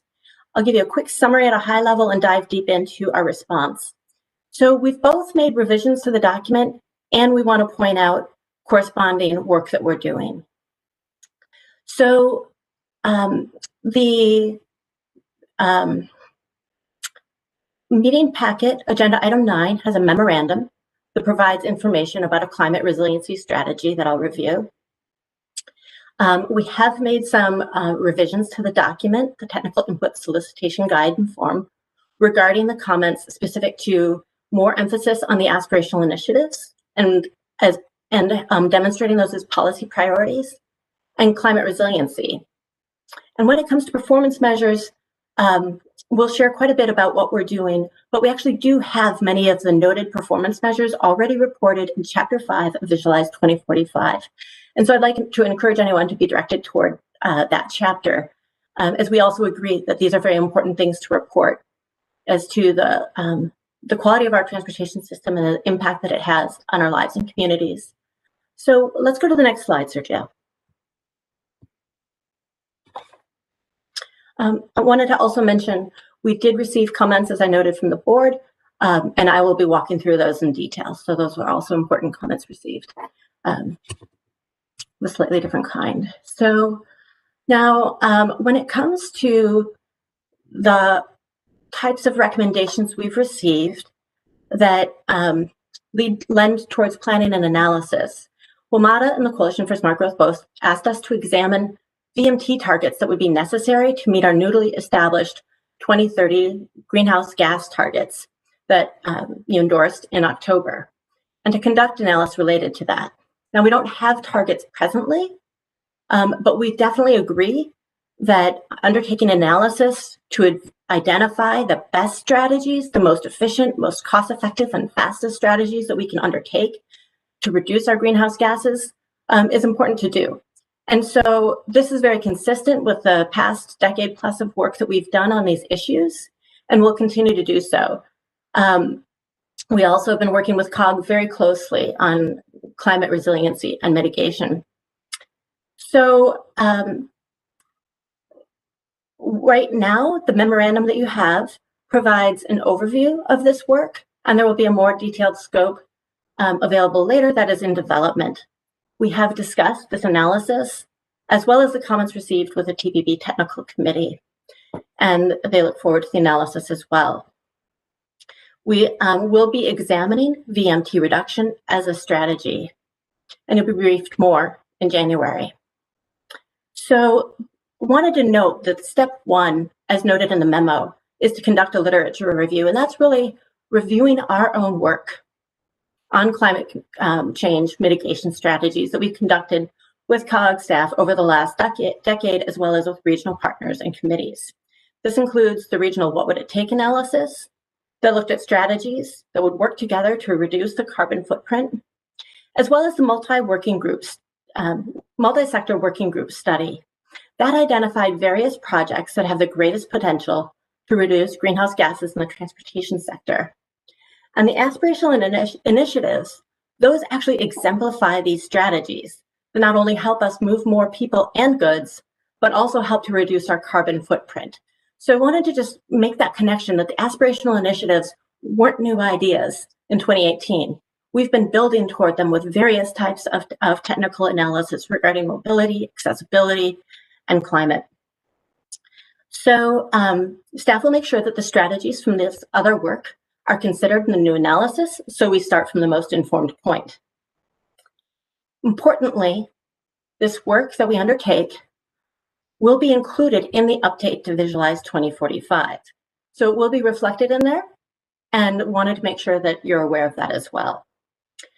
These 2 pages that I have in front of you are updated pages from the document that demonstrate where some of the information is, as well as links to those studies if you're interested in learning more about them on page 13 and 14 of the document. Let's stay on this slide for just a moment. You'll see on the right-hand side that the strategies for the aspirational initiatives section has been enhanced as well. And that second bucket of comments related to renaming the aspirational initiatives and specifying them as objectives. We have done maybe one better to identify them as policy priorities because you did endorse these in 2018. We've been collecting information on the work being done on these initiatives since then. And let's go to the next slide, please. So we have, in response to the comments, added a question, and that is about whether projects promote non-auto travel.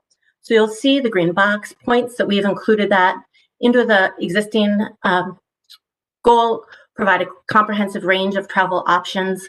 Many questions could address many goals because the goals themselves are quite comprehensive. That question is followed up as to all travel mode options that the project provides, enhances, supports, or promotes.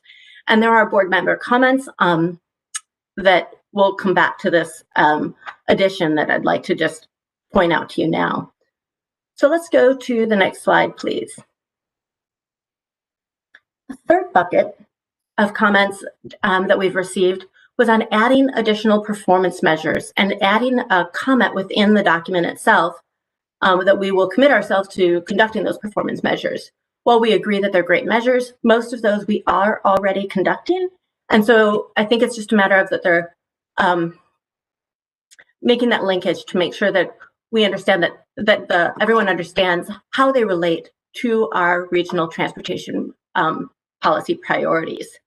Moreover, over the last year, we have been in agreement that we need to consider what we're measuring, right? They say what you measure matters. We've taken a look at all of our policy priorities, what we measure well, and where we may have opportunities to add new measures or enhance existing measures to better measure the things that you've told us that you care about.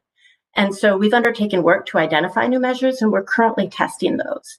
Those relate to a range of policy priorities, including improving equity in our region and being able to measure the outcomes of the aspirational initiatives, such as improving accessibility and transportation options.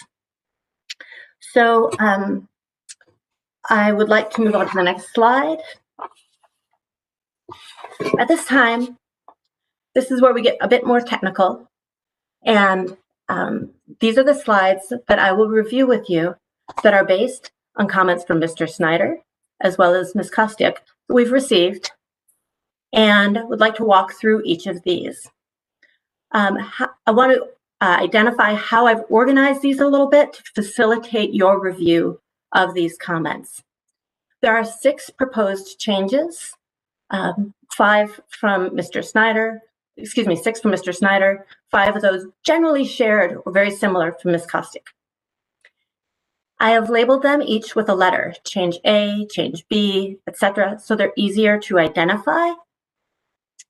I indicate the page number.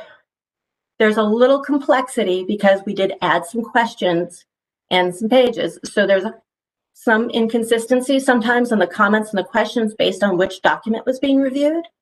So for transparency purposes, I have identified both. If it was question 41, that was also question 44, and the numbers just changed. I've identified that just to help you find where they are in the document or understand that we are being responsive to the correct question. I have put in bold the action. So as you can see here, it's add in bold. And then I have made in red text the addition or the change. There's also one strikeout, but largely these are revisions and additions that we are that we've received. So I'm going to pause. Let's just see what's on the screen here. That in October, TPB endorsed the new GHG reduction goals, and climate resiliency goals. So based on this, we provide some information about looking to address resiliency. And Mr. Snyder has asked that we recommend including, or his proposed amendment is that we add the text that this will require a reduction in vehicle miles traveled and associated emissions in Visualize 2045. Of course, we haven't conducted our analysis, but there's a general sense that we need to think about how our transportation system usage relates to GHG. So this is the first proposed amendment to add this statement. I will review the next statement. There will be an opportunity for discussion at the end after I've reviewed all of these. Next slide, please. All right.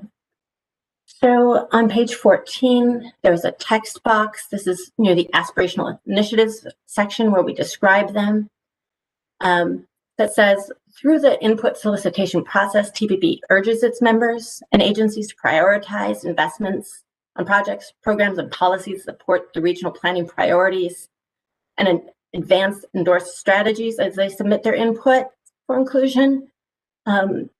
Mr. Snyder has recommended we replace the word urges with requires, and has proposed the additional text you see in red. Ms. Kostiuk has also made recommendations similar to this, replacing the word urges with calls for. Next slide, please. On page 17, this proposed amendment is to add this additional text that TPB will add these additional performance measures. I reviewed this a bit with you already, that these are actually measures that we do already report in Chapter 5 of Visualize 2045.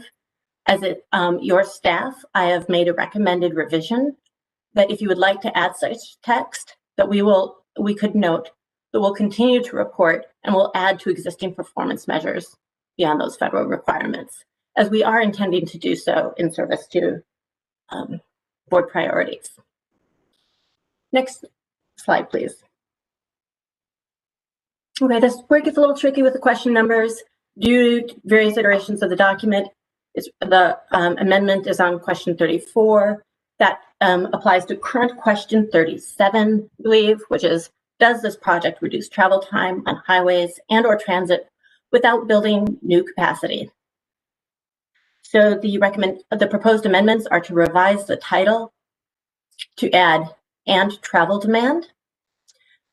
So it's looking not only at operations, but how demand is managed. Also to add to the question, does this project reduce automobile vehicle miles traveled? Earlier, I called out to you where we were adding a new question as it relates to the project types being submitted. As your staff, I recommend we modify that existing question to, which is new, to also include or can it be expected to reduce VMT? So the new question, does this project promote non-auto travel, would include then, or can it be expected to reduce VMT? I believe this is consistent with the proposed amendment. Next slide, please. We're almost to the end. Form question 41, which is also question 44 in the current document, is regarding additional written information on the aspirational initiatives. We have an opportunity for members to provide text in response to a question about how the project further supports or advances the TPB aspirational initiatives. And that original question said, and other regional goals or needs. The recommendation here is to, by Mr. Snyder as well as Ms. Kostiuk, is to split this text into two specific questions. So that's more direct between implementation of the aspirational initiatives versus projects that may address other goals. Next slide, please.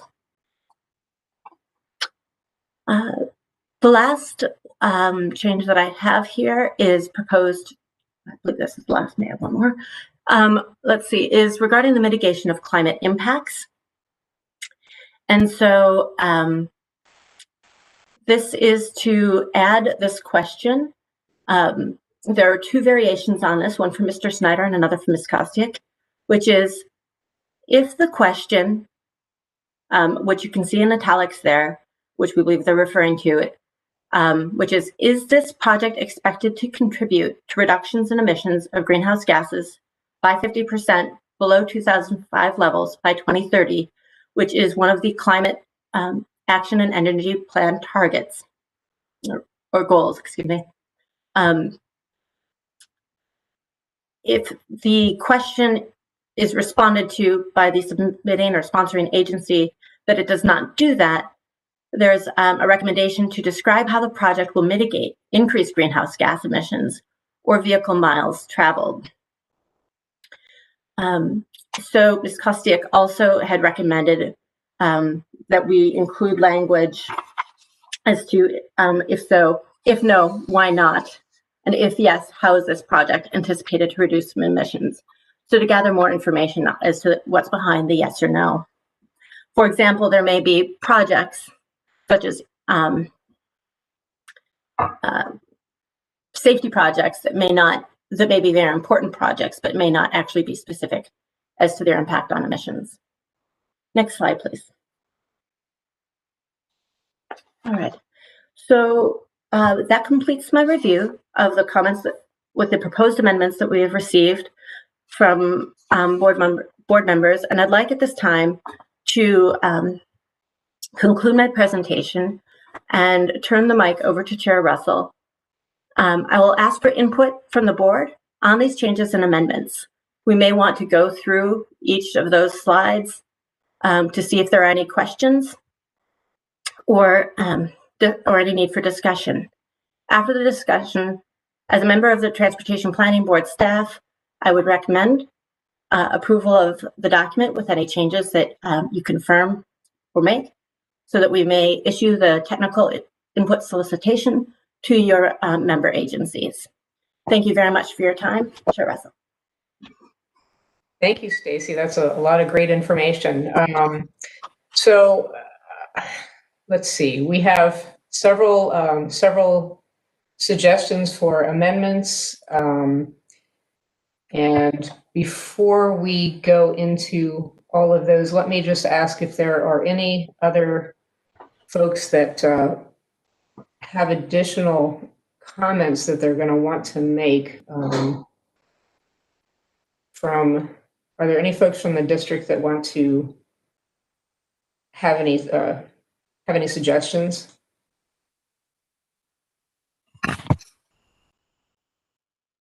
Anyone else from Maryland?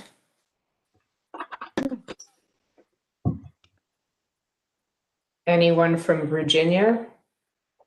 Yeah, hi, this is Ann Wheeler, Prince William County. I put my comments in the chat area, and I understand the idea of reducing vehicle miles traveled and greenhouse gases, and we've recently done a mitigation on greenhouse gases, and we're focusing more on electricity generation.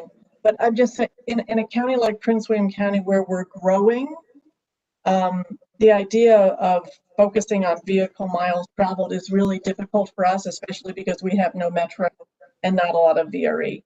And so if you're going to take it into a consideration as a heavy duty evaluation criteria, I will say, I just want to go on record, I think that puts us at a disadvantage because we don't have a lot of other options to turn to when we're trying to address the growth that's coming, because we're still a massively growing county, as well as we don't have other options to turn to with congestion and moving our people around. I just sort of want to go on record as saying that I'm not suggesting not to do the changes, but often, things are good in theory, and then when we go down to it and we're actually trying to put development in, it makes it difficult to get good projects, road projects. Just saying. Thank you. Sure, thank you. I appreciate that. Anybody else from Virginia quickly? Madam Chair, Yes. Loudoun County, Kristen Umstadt. I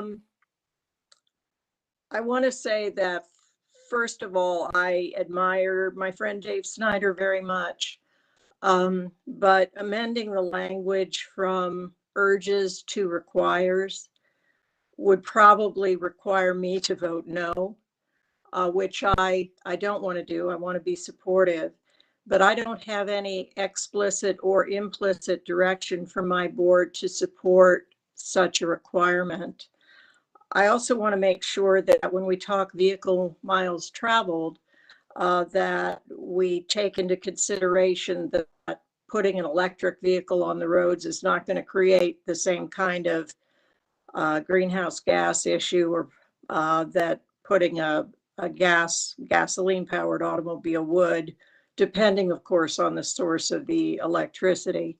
But I would just ask that we not change the word in one of the earlier slides from urges to requires. Thank you. Thank you. Anybody else from Virginia? And Yes, ma'am. Jeanette Rischel, Manassas Park. I absolutely agree with Mayor Olmsted. okay, thank you very much. Anybody from WMATA or the other federal agencies? And then perhaps we'll just go back through slide by slide. Thank you, Madam Chair. This is Shyam from Metro.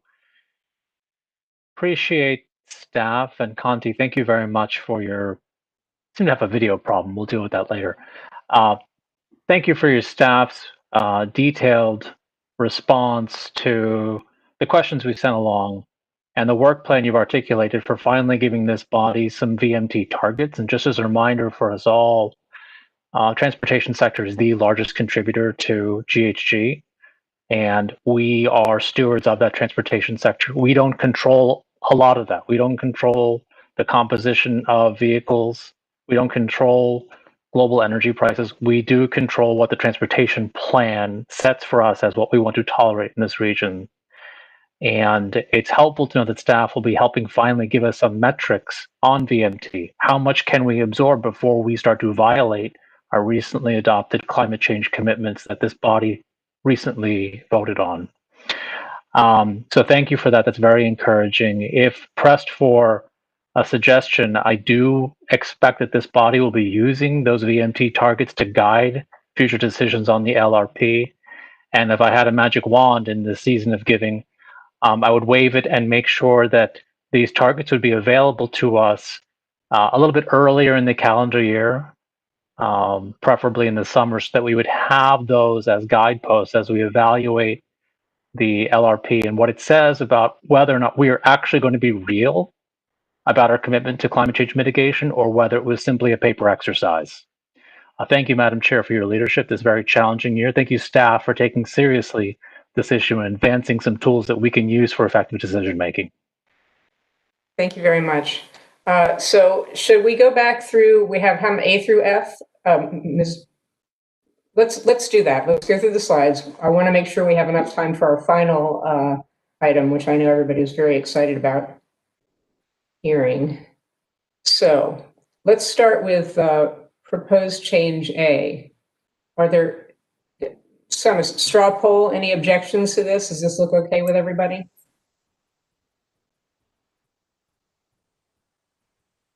I'm going to take that as a yes, and let's move on to B.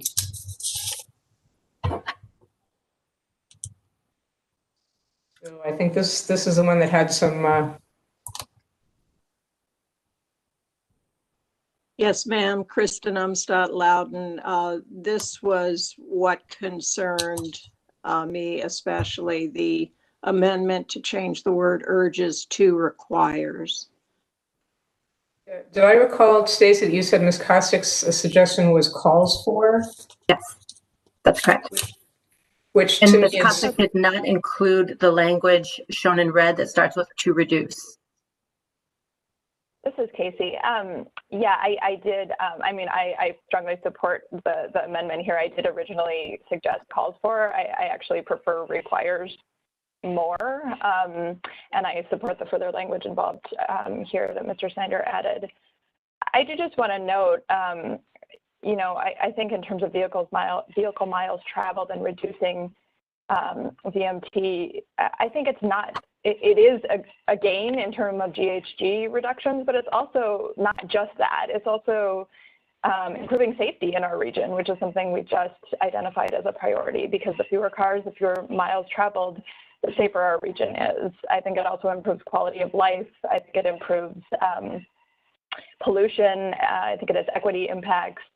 And I don't necessarily think that we are boxing in agencies by making this requirement. I think we're requiring them to prioritize those things as we move forward, and we as a board make the ultimate decisions in terms of what submissions we move forward with in the plan. So to me, it's important to send a strong message to them on these issues, and then make the further have the discussions and make those decisions later. Thank you. This is Ann Wheeler in Prince William County. I fully agree with the reduction of greenhouse gases and climate change and bike lanes and trails and quality of life. It's just difficult when you're in our position where we're trying to make real change in our community to be boxed into, it's already being used to try to divert road projects. And I'm probably being too blunt, but it's already trying, they're already trying to use this one thing to shut down road projects that are being proposed. And so if we don't want to build roads, that's fine, but we don't have a lot of other options in Prince William County. And I know I'm being a little bit too blunt, but it's just, we make these decisions on a daily basis and have to deal with real problems. And this will be used to shut those down. Madam Chair, it's Bridget Newton from Maryland. May I say something? Sure.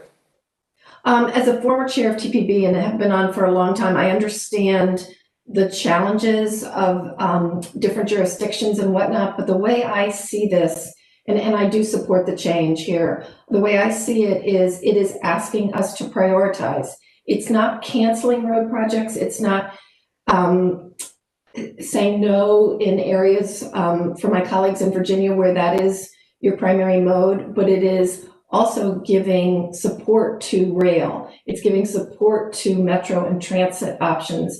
And for those of us who are dealing with 270 that goes right through my city, our greenhouse gases are high because of 270. So we face multiple challenges as well. I just want to say to you, it's really asking you to prioritize. It's not getting rid of. So I hope that helps.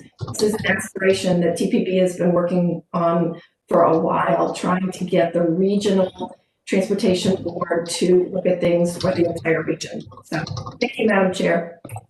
Okay, thanks. So I'm gonna ask if we do this. Let's set this one aside just to see if we can come to consensus on all the others, and then try and wrap this one up so that we can get to an approval. So is everybody okay with C? Any objections there? I'm going to move quickly. How about D?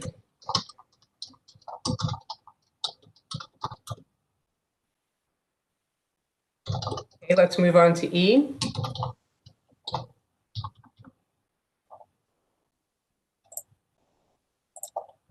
And I think the last one was F.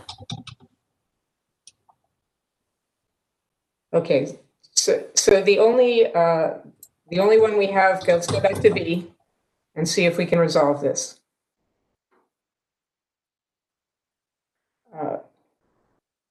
So we have some folks that are uncomfortable with requires. There's been a sort of discussion that it's not closing out projects. It's just requiring a prioritization. Chair? Yes, Madam yes, Chair, ma'am. Yes, sir. Mr. Branham. Lovely scenery out there. thank you. I wonder if people think there's a difference in just changing the word urges to requires and not add any other words to that, change any wording in the sentence that is now in red. And I just question the idea that it changes, it sort of focuses things, I just wonder how that's going to impact the jurisdictions itself and how TPB, it's always my concern how the staff and the TPB is going to then monitor this as it comes to inputting projects into the long-range plan, as they're going to look at something differently. I don't mind the idea that requires, as other people have said, to prioritize investments, but then it goes, in my mind, one step further, perhaps, into a specific subset of those projects that may or may not be consistent with what we are doing in our region. Thank you for your time. Thank you, Mr. Brown. So your suggestion would just be to change urges to requires and then strike the other language in red, noting that the policies that support regional planning priorities and endorse strategies, those are included within that text in the original text. Conti, did you want to? Is that? Yeah, I was just trying to understand what Mr. Brown had just suggested, and what you just said is how I understood it as well. Perhaps Bob's idea is when you change if you want to change the word urges to requires, then the previous text that says that support the regional planning priorities and advance the endorsed strategies, that is broad enough that to Mr. Wheeler's point, that the potential for that to be misunderstood or misused is probably lessened. Madam Chair? I can, yes. I wish I could see people. Okay, go ahead. Who is this? Sorry, this is Charles Allen. Go right ahead. Sorry, I thought you could see me. I do want to speak up proposed change here. And I appreciate what I'm hearing my colleagues say regarding what their concerns might be. I don't necessarily agree, but I hear what they're saying. Also, I appreciate Mr. Brown's trying to find a way that perhaps creates a path of least resistance, perhaps, and kind of finds a little road there. I think it's pretty clear that when we read this, the proposed change says that it would require members to prioritize investments. It doesn't box anyone in saying that they can only move forward certain projects or somehow it would exclude other projects. It's simply stating that you're required to prioritize those investments. And further, I mean, we all collectively spent quite a bit of time working on and coming up with aspirational strategies, which are now a few years old in terms of the work that went into that and where they are now. If we're not willing to put within our long range vision state actually tie back to the very work that this body has worked on and then endorsed, and then now asks members to help prioritize that work, it feels like a lot of that work is for naught, and that we won't have taken the next step. This is the next logical step in terms of the work that we've done to lay out the types of goals and aspirations. And again, it doesn't lock in any member or any partner organizations into this by saying that they can't do certain things. It just asks them to prioritize. And I think that's what this moment demands. And if we're going to meet the challenges on the horizon, I think we've got to do it. So I speak in full support for the proposed change B.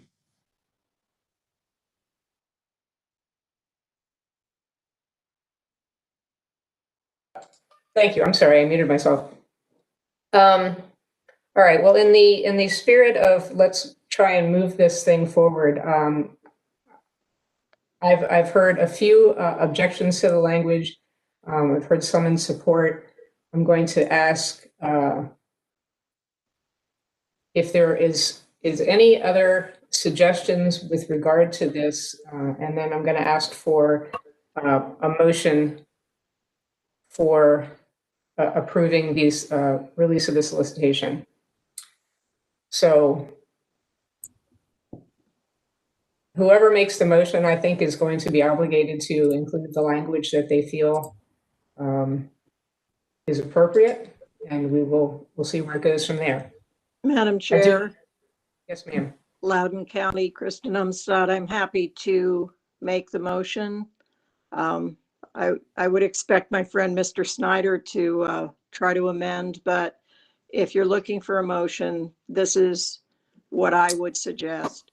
Through this project technical input solicitation process, the TPB urges its member agencies to prioritize investments on projects, programs, and policies to reduce greenhouse gas emissions, prioritize the aspirational strategies, and achieve COG's land use and equity goals as they submit their input for inclusion in the TPB's LRTP and TIP. Madam Chair, Manassas Park seconds that motion. So we have a motion on this language, but not on the entire, am I understanding you're just making a motion on this particular language? Yes, ma'am. Motion and a second on proposed change B. Is there any discussion? Let's start with the district. Madam Chair, just to make sure I'm clear how we're on. So this would not be to follow the proposed change B, but Ms. Umstad's proposed language to go back to the urges rather than requires. Am I making sure I understand it correctly? Yes, yes, ma'am. Yes, Mr. Allen. I am accepting the amended language that is in red, but I would be changing requires to urges, but I would be including policies to reduce greenhouse gas emissions, prioritize the aspirational strategies, and achieve COG's land use and equity goals.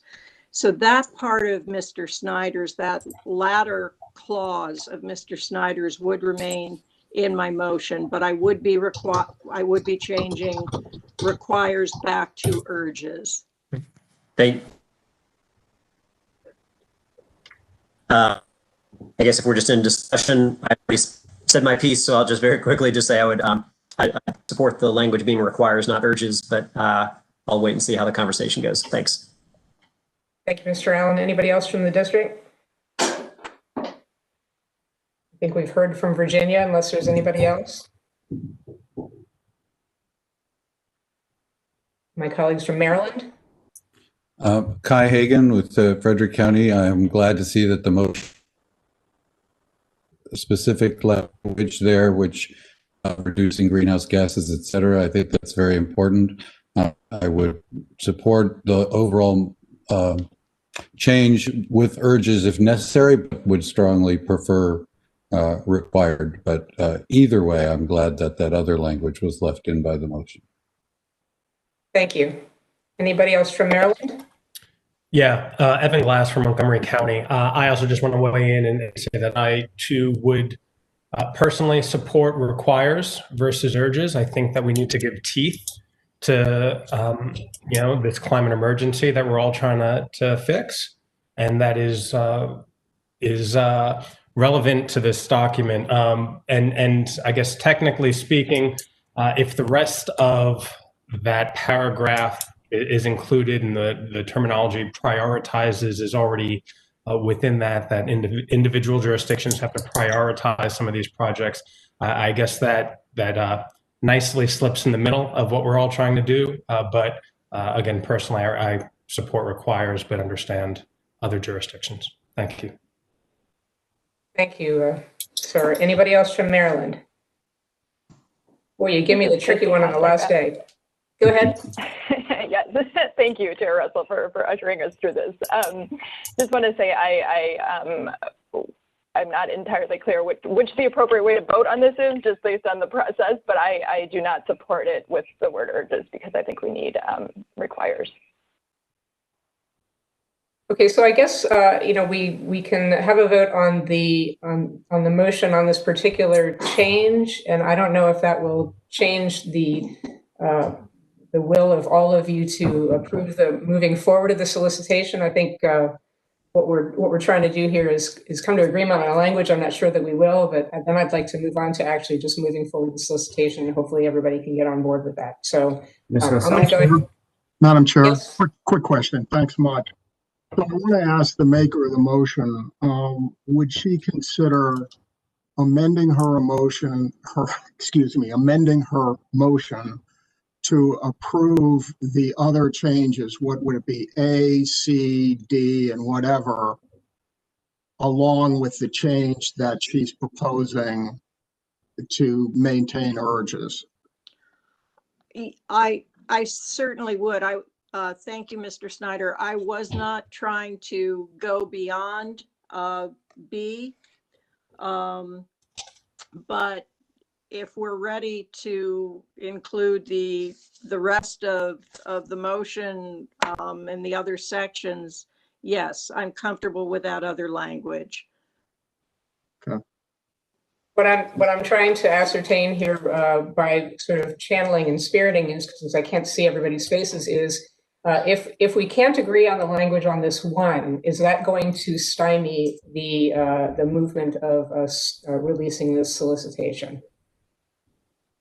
And I don't know how to answer that question. I think what I would like to do is just resolve this one issue. We'll get our voices on the record and then move forward to just moving the general approval for staff to release the solicitation. So I'm going to call for a vote on the motion as made by Ms. Umstad. Let's start with the District of Columbia, and this is just on language for item B. Are there any nays or abstentions on this motion from the district? All right, thank you. Just so I'm clear, that's language from required. Yeah. Yes. And got it. Yeah. Okay. I think I have to vote nay on that. Okay. Nope, I got it. We have it on the screen. Yep. I'll vote nay. Okay. Anyone else from DC?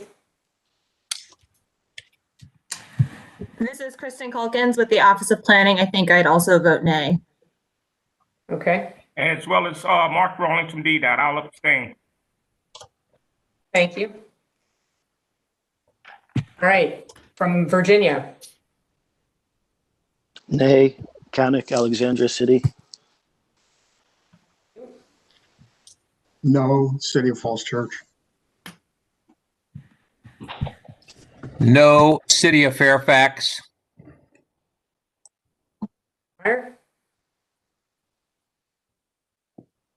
Did you Anybody say else? Anybody else from Virginia? No, I haven't said Maryland yet. Now I'm saying Maryland. Kai Hagan, Frederick County, I'd vote no. Bridget Donald Newton, City of Frankville? No. Carol Krim, House of Delegates for Maryland, no. Emmett Jordan, City of Greenbelt, no. Evan Glass, Montgomery County, no. Denise Mitchell, City of College Park, no.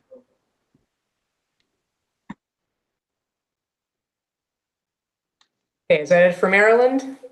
Ms. Chair, I think I heard Cassie Kostick, City of Tacoma Park also as a no.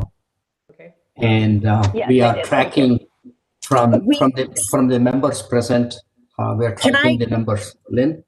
So this is really hard for me to track the numbers here because may I please just ask for a roll call vote so I can run down and like track them as localities? Because when you're throwing them, it would be way better for that if you don't mind. I do not mind. Okay, No, sorry no. to start. No, Sorry. thank you. We're going to start this over again, and I'm just going to call out the, hold on, let me just get this tools ready so I can record it properly.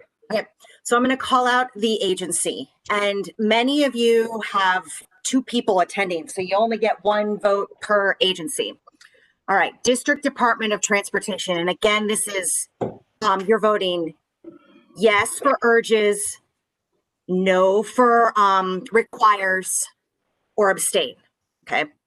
District Department of Transportation. Yes for urges. Yes for urges. Okay. Office of Planning would be no for urges. If you want urges, say yes. How about that? No. Okay. If you want urges, say yes. Phil Mendelson. He's not here. City Council Charles Allen. Urges is a yes vote. That's why it's a no. Correct. Okay, that's what I've heard. So I know this is confusing. Thank you. Okay, is Brandon Todd still here? Yes for urges. No for requires. Okay, moving on to Maryland. This again, yes for urges, no for requires. Maryland Department of Transportation. I know Mr. Hirsch was here. You still here? I'm here. Sorry, I had to click the mute button there. No to required, yes to urges. Okay. City of Bowie.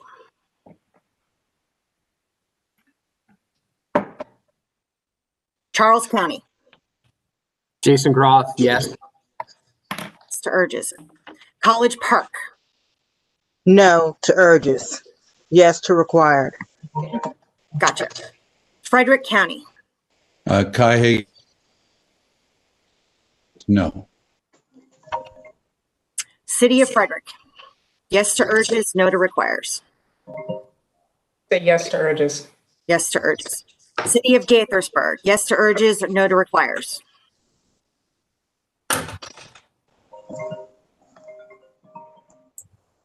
Neil or Dennis?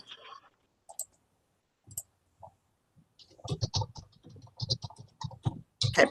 Greenbelt. Yes to urges or no to requires. No to urges, yes to requires. Okay. Got it. City of Laurel. Bill Goddard, yes to urges. Montgomery County Executive, which is Mr. Ehrenrich.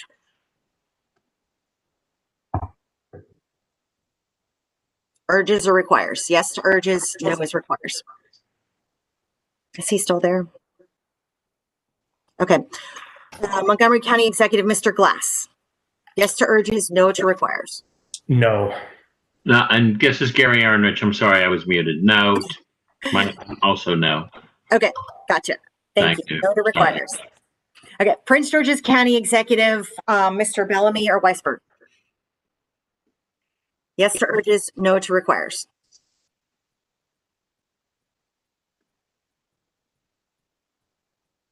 Okay. Prince George's County Legislative, Ms. Tavares. Yes to urges, no to requires.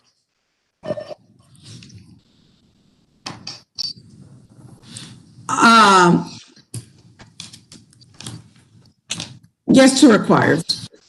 Okay, which means technically is a no. Got it.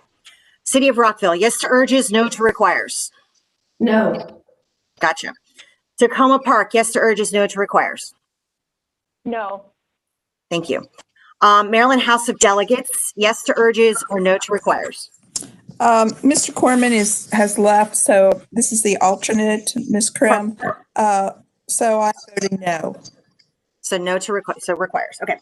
Now we're on to Virginia. Virginia Department of Transportation. Yes to urges or no to requires. Yes to urges. Thank you. City of Alexandria. Yes to urges or no to requires. Nay. Thank you. Arlington County. Yes to urges, no to requires. No. Gotcha. City of Fairfax. Yes to urges, no to requires. No. Fairfax Legislative, Mr. Alcorn. Yes to urges, no to requires. Do we get one vote for both James and? You in this case, because you have your population, each of you gets a vote. So Mr. Alcorn, what is your vote? Yes to urges, no to requires. My vote is yes. Okay. Mr. Walkinshaw, yes to urges or no to requires? Yes. Yes to urges. Okay. Falls Church, yes to urges or no to requires? No. Fauquier County was not present. Okay. Loudoun County, same thing as Fairfax. So there's 2 votes. Miss Umstead, yes to urges, no to requires. Yes to urges. Thank you. Mr. Brown, yes to urges or no to requires? Yes to urges. Okay. Thank you. Okay. Manassas, yes to urges, no to requires. Yes to urges. Manassas Park, yes to urges or no to requires. Yes to urges. Thank you. Okay, Prince William County, also like the other Loudoun and Fairfax, 2 votes. So Prince William County, Miss Wheeler. Yes to urges. Thank you. Mr. Angry. Yes to urges. Okay. And lastly, WMATA, yes to urges or no to requires. No. Okay, got it. So let me, I've made it through everybody. Let me just take a quick count.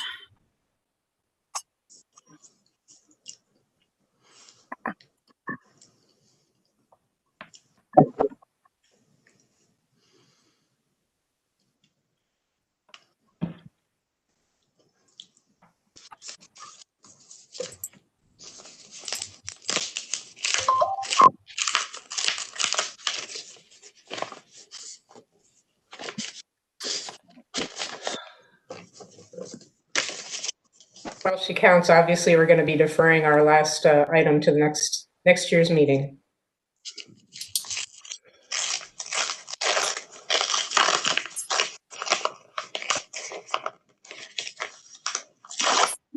Smaller.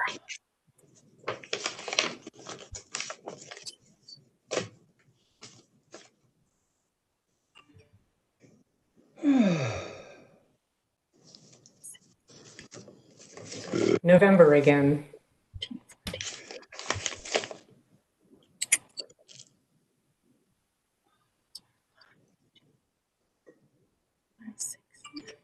Ten, 11, 12, 13, 14, 15, 16. Okay, let me just check with the guys.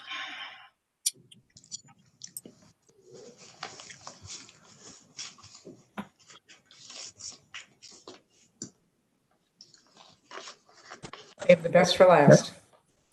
Madam Chair, while they're counting, were we counting this as a regular vote or as a weighted? This is a regular vote as of now. But if the maker of the motion or if anybody decides to call for a weighted vote, and if your votes are not going to change, we can use the same preferences and calculate what the weighted vote outcome would be. So the first result you will hear is a simple straight up vote. Thank you. Director Conti, can you explain the weighted vote? Yes, the weighted vote, in a simple straight up vote, every member of the board gets a vote.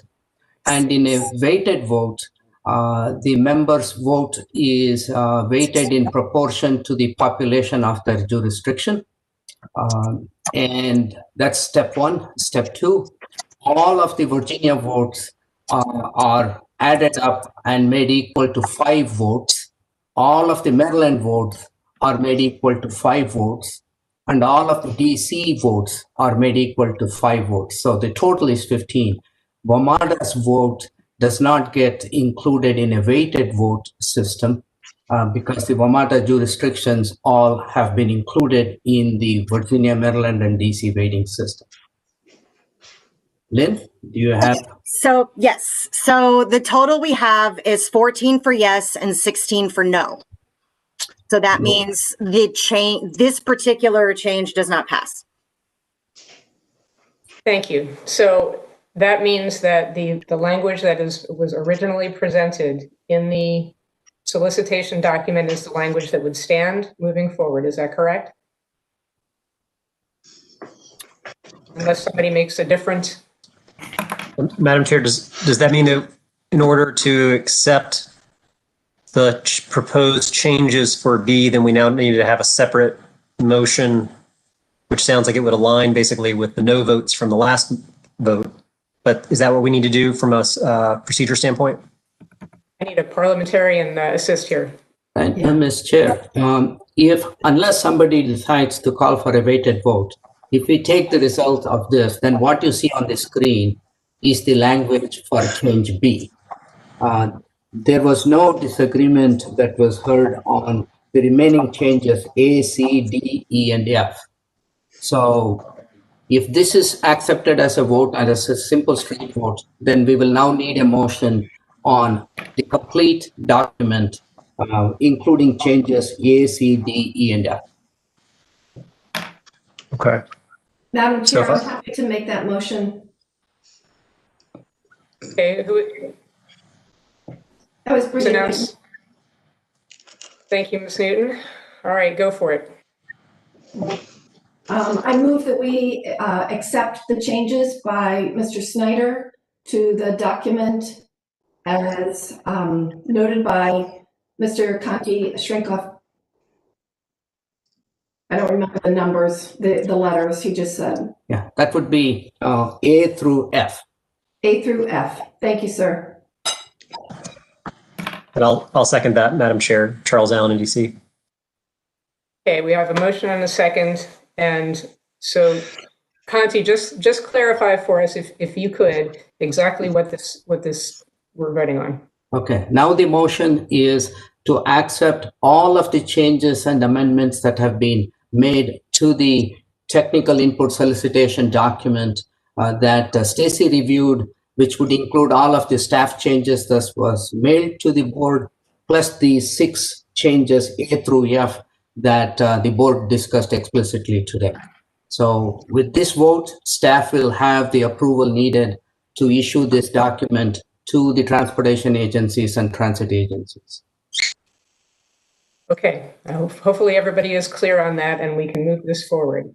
So shall we do a roll call vote, Lynn? Would that make it easier for you? That would be better. Okay. Yes, let me just pull that up. Unless you want it, well, you could try, and then no, let's do a roll call. Okay, just give me one more. Madam Chair, may I ask a question? Sure. So we are voting on the entirety of the document right now, is that correct? And that document would have the language requires, is that correct? Yes. That is correct. Okay, thank you. I'm all set, Madam Chair. Okay, so this was, so yes, a yes vote would be to approve the document with the language requires and all of the changes that Stacy presented. Here we go, just like we did before. District Department of Transportation. Abstain. Yes, you're abstaining? Sorry, I was talking. Abstain. That's all right. Okay. Office of Planning. Yes. Phil Mendelson, not present. Charles Allen. Yes. Brandon Todd. He left. Maryland Department of Transportation. Yes. City of Bowie. Charles County.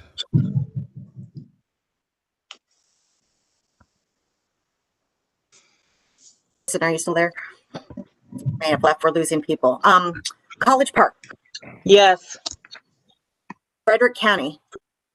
Yes. City of Frederick. Yes. Gaithersburg. City of Greenbelt. Yes. City of Laurel. Yes. Montgomery County Executive, Mr. Ehrenrich. Yes. Montgomery County Executive. Sorry, Legislative. Yes. Sorry, Legislative, Mr. Glass. Yes. Yes, thank you. Prince George's County Executive. Yes. Thanks, Vic. Prince George's County Legislative, Ms. Tavares. Yes. City of Rockville. Yes. Tacoma Park. Yes. Maryland House of Delegates. Yes. Switching to Virginia, Virginia Department of Transportation. No. No. City of Alexandria. Aye. Arlington County. This is Van Maliff subbing in for Christian Dorsey, who had to leave. We vote yes. Yes, thank you. City of Fairfax. This is David Meyer. Yes. Thank you. Fairfax County, Mr. Alcorn. Yes. Fairfax County, Mr. Walkinshaw. Yes. City of Falls Church. Yes. Loudoun County, Ms. Umstadt. Abstain. Thank you. Loudoun County, Mr. Brown. As not being an elected official, I abstain. Okay. Manassas.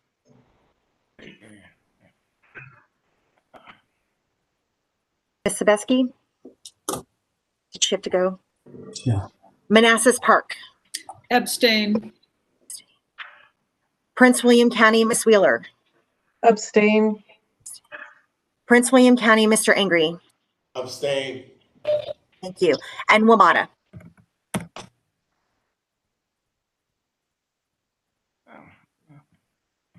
Not there anymore. Oh, So, yes. Sorry, I had to press the right button. Okay, thanks, Sean. Yes. Okay, so let me just, so the yeses have it with 1 no and 1, 2, 3, 4, 5, 6 abstentions. Thank you very much. Just goes to show that we can disagree and still come together on something good. So thank you for your patience with this. Obviously, we are going to have to, as I mentioned, move the impacts of the COVID-19 presentation to next year with Chair Allen at the helm. Thank you very much for, again, everything, and have a wonderful holiday. Just again to note that next month's meeting is on the 21st after the presidential inauguration. And have wonderful holidays, safe and prosperous and auspicious New Year's. And with that, thank you. Thank you. Thank you, Mr. Chair. Thank you. Happy holidays, everyone. Thanks. Happy holidays, everybody. Thank you, Kelly.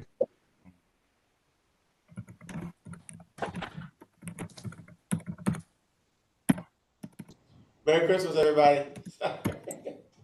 Okay, bye-bye.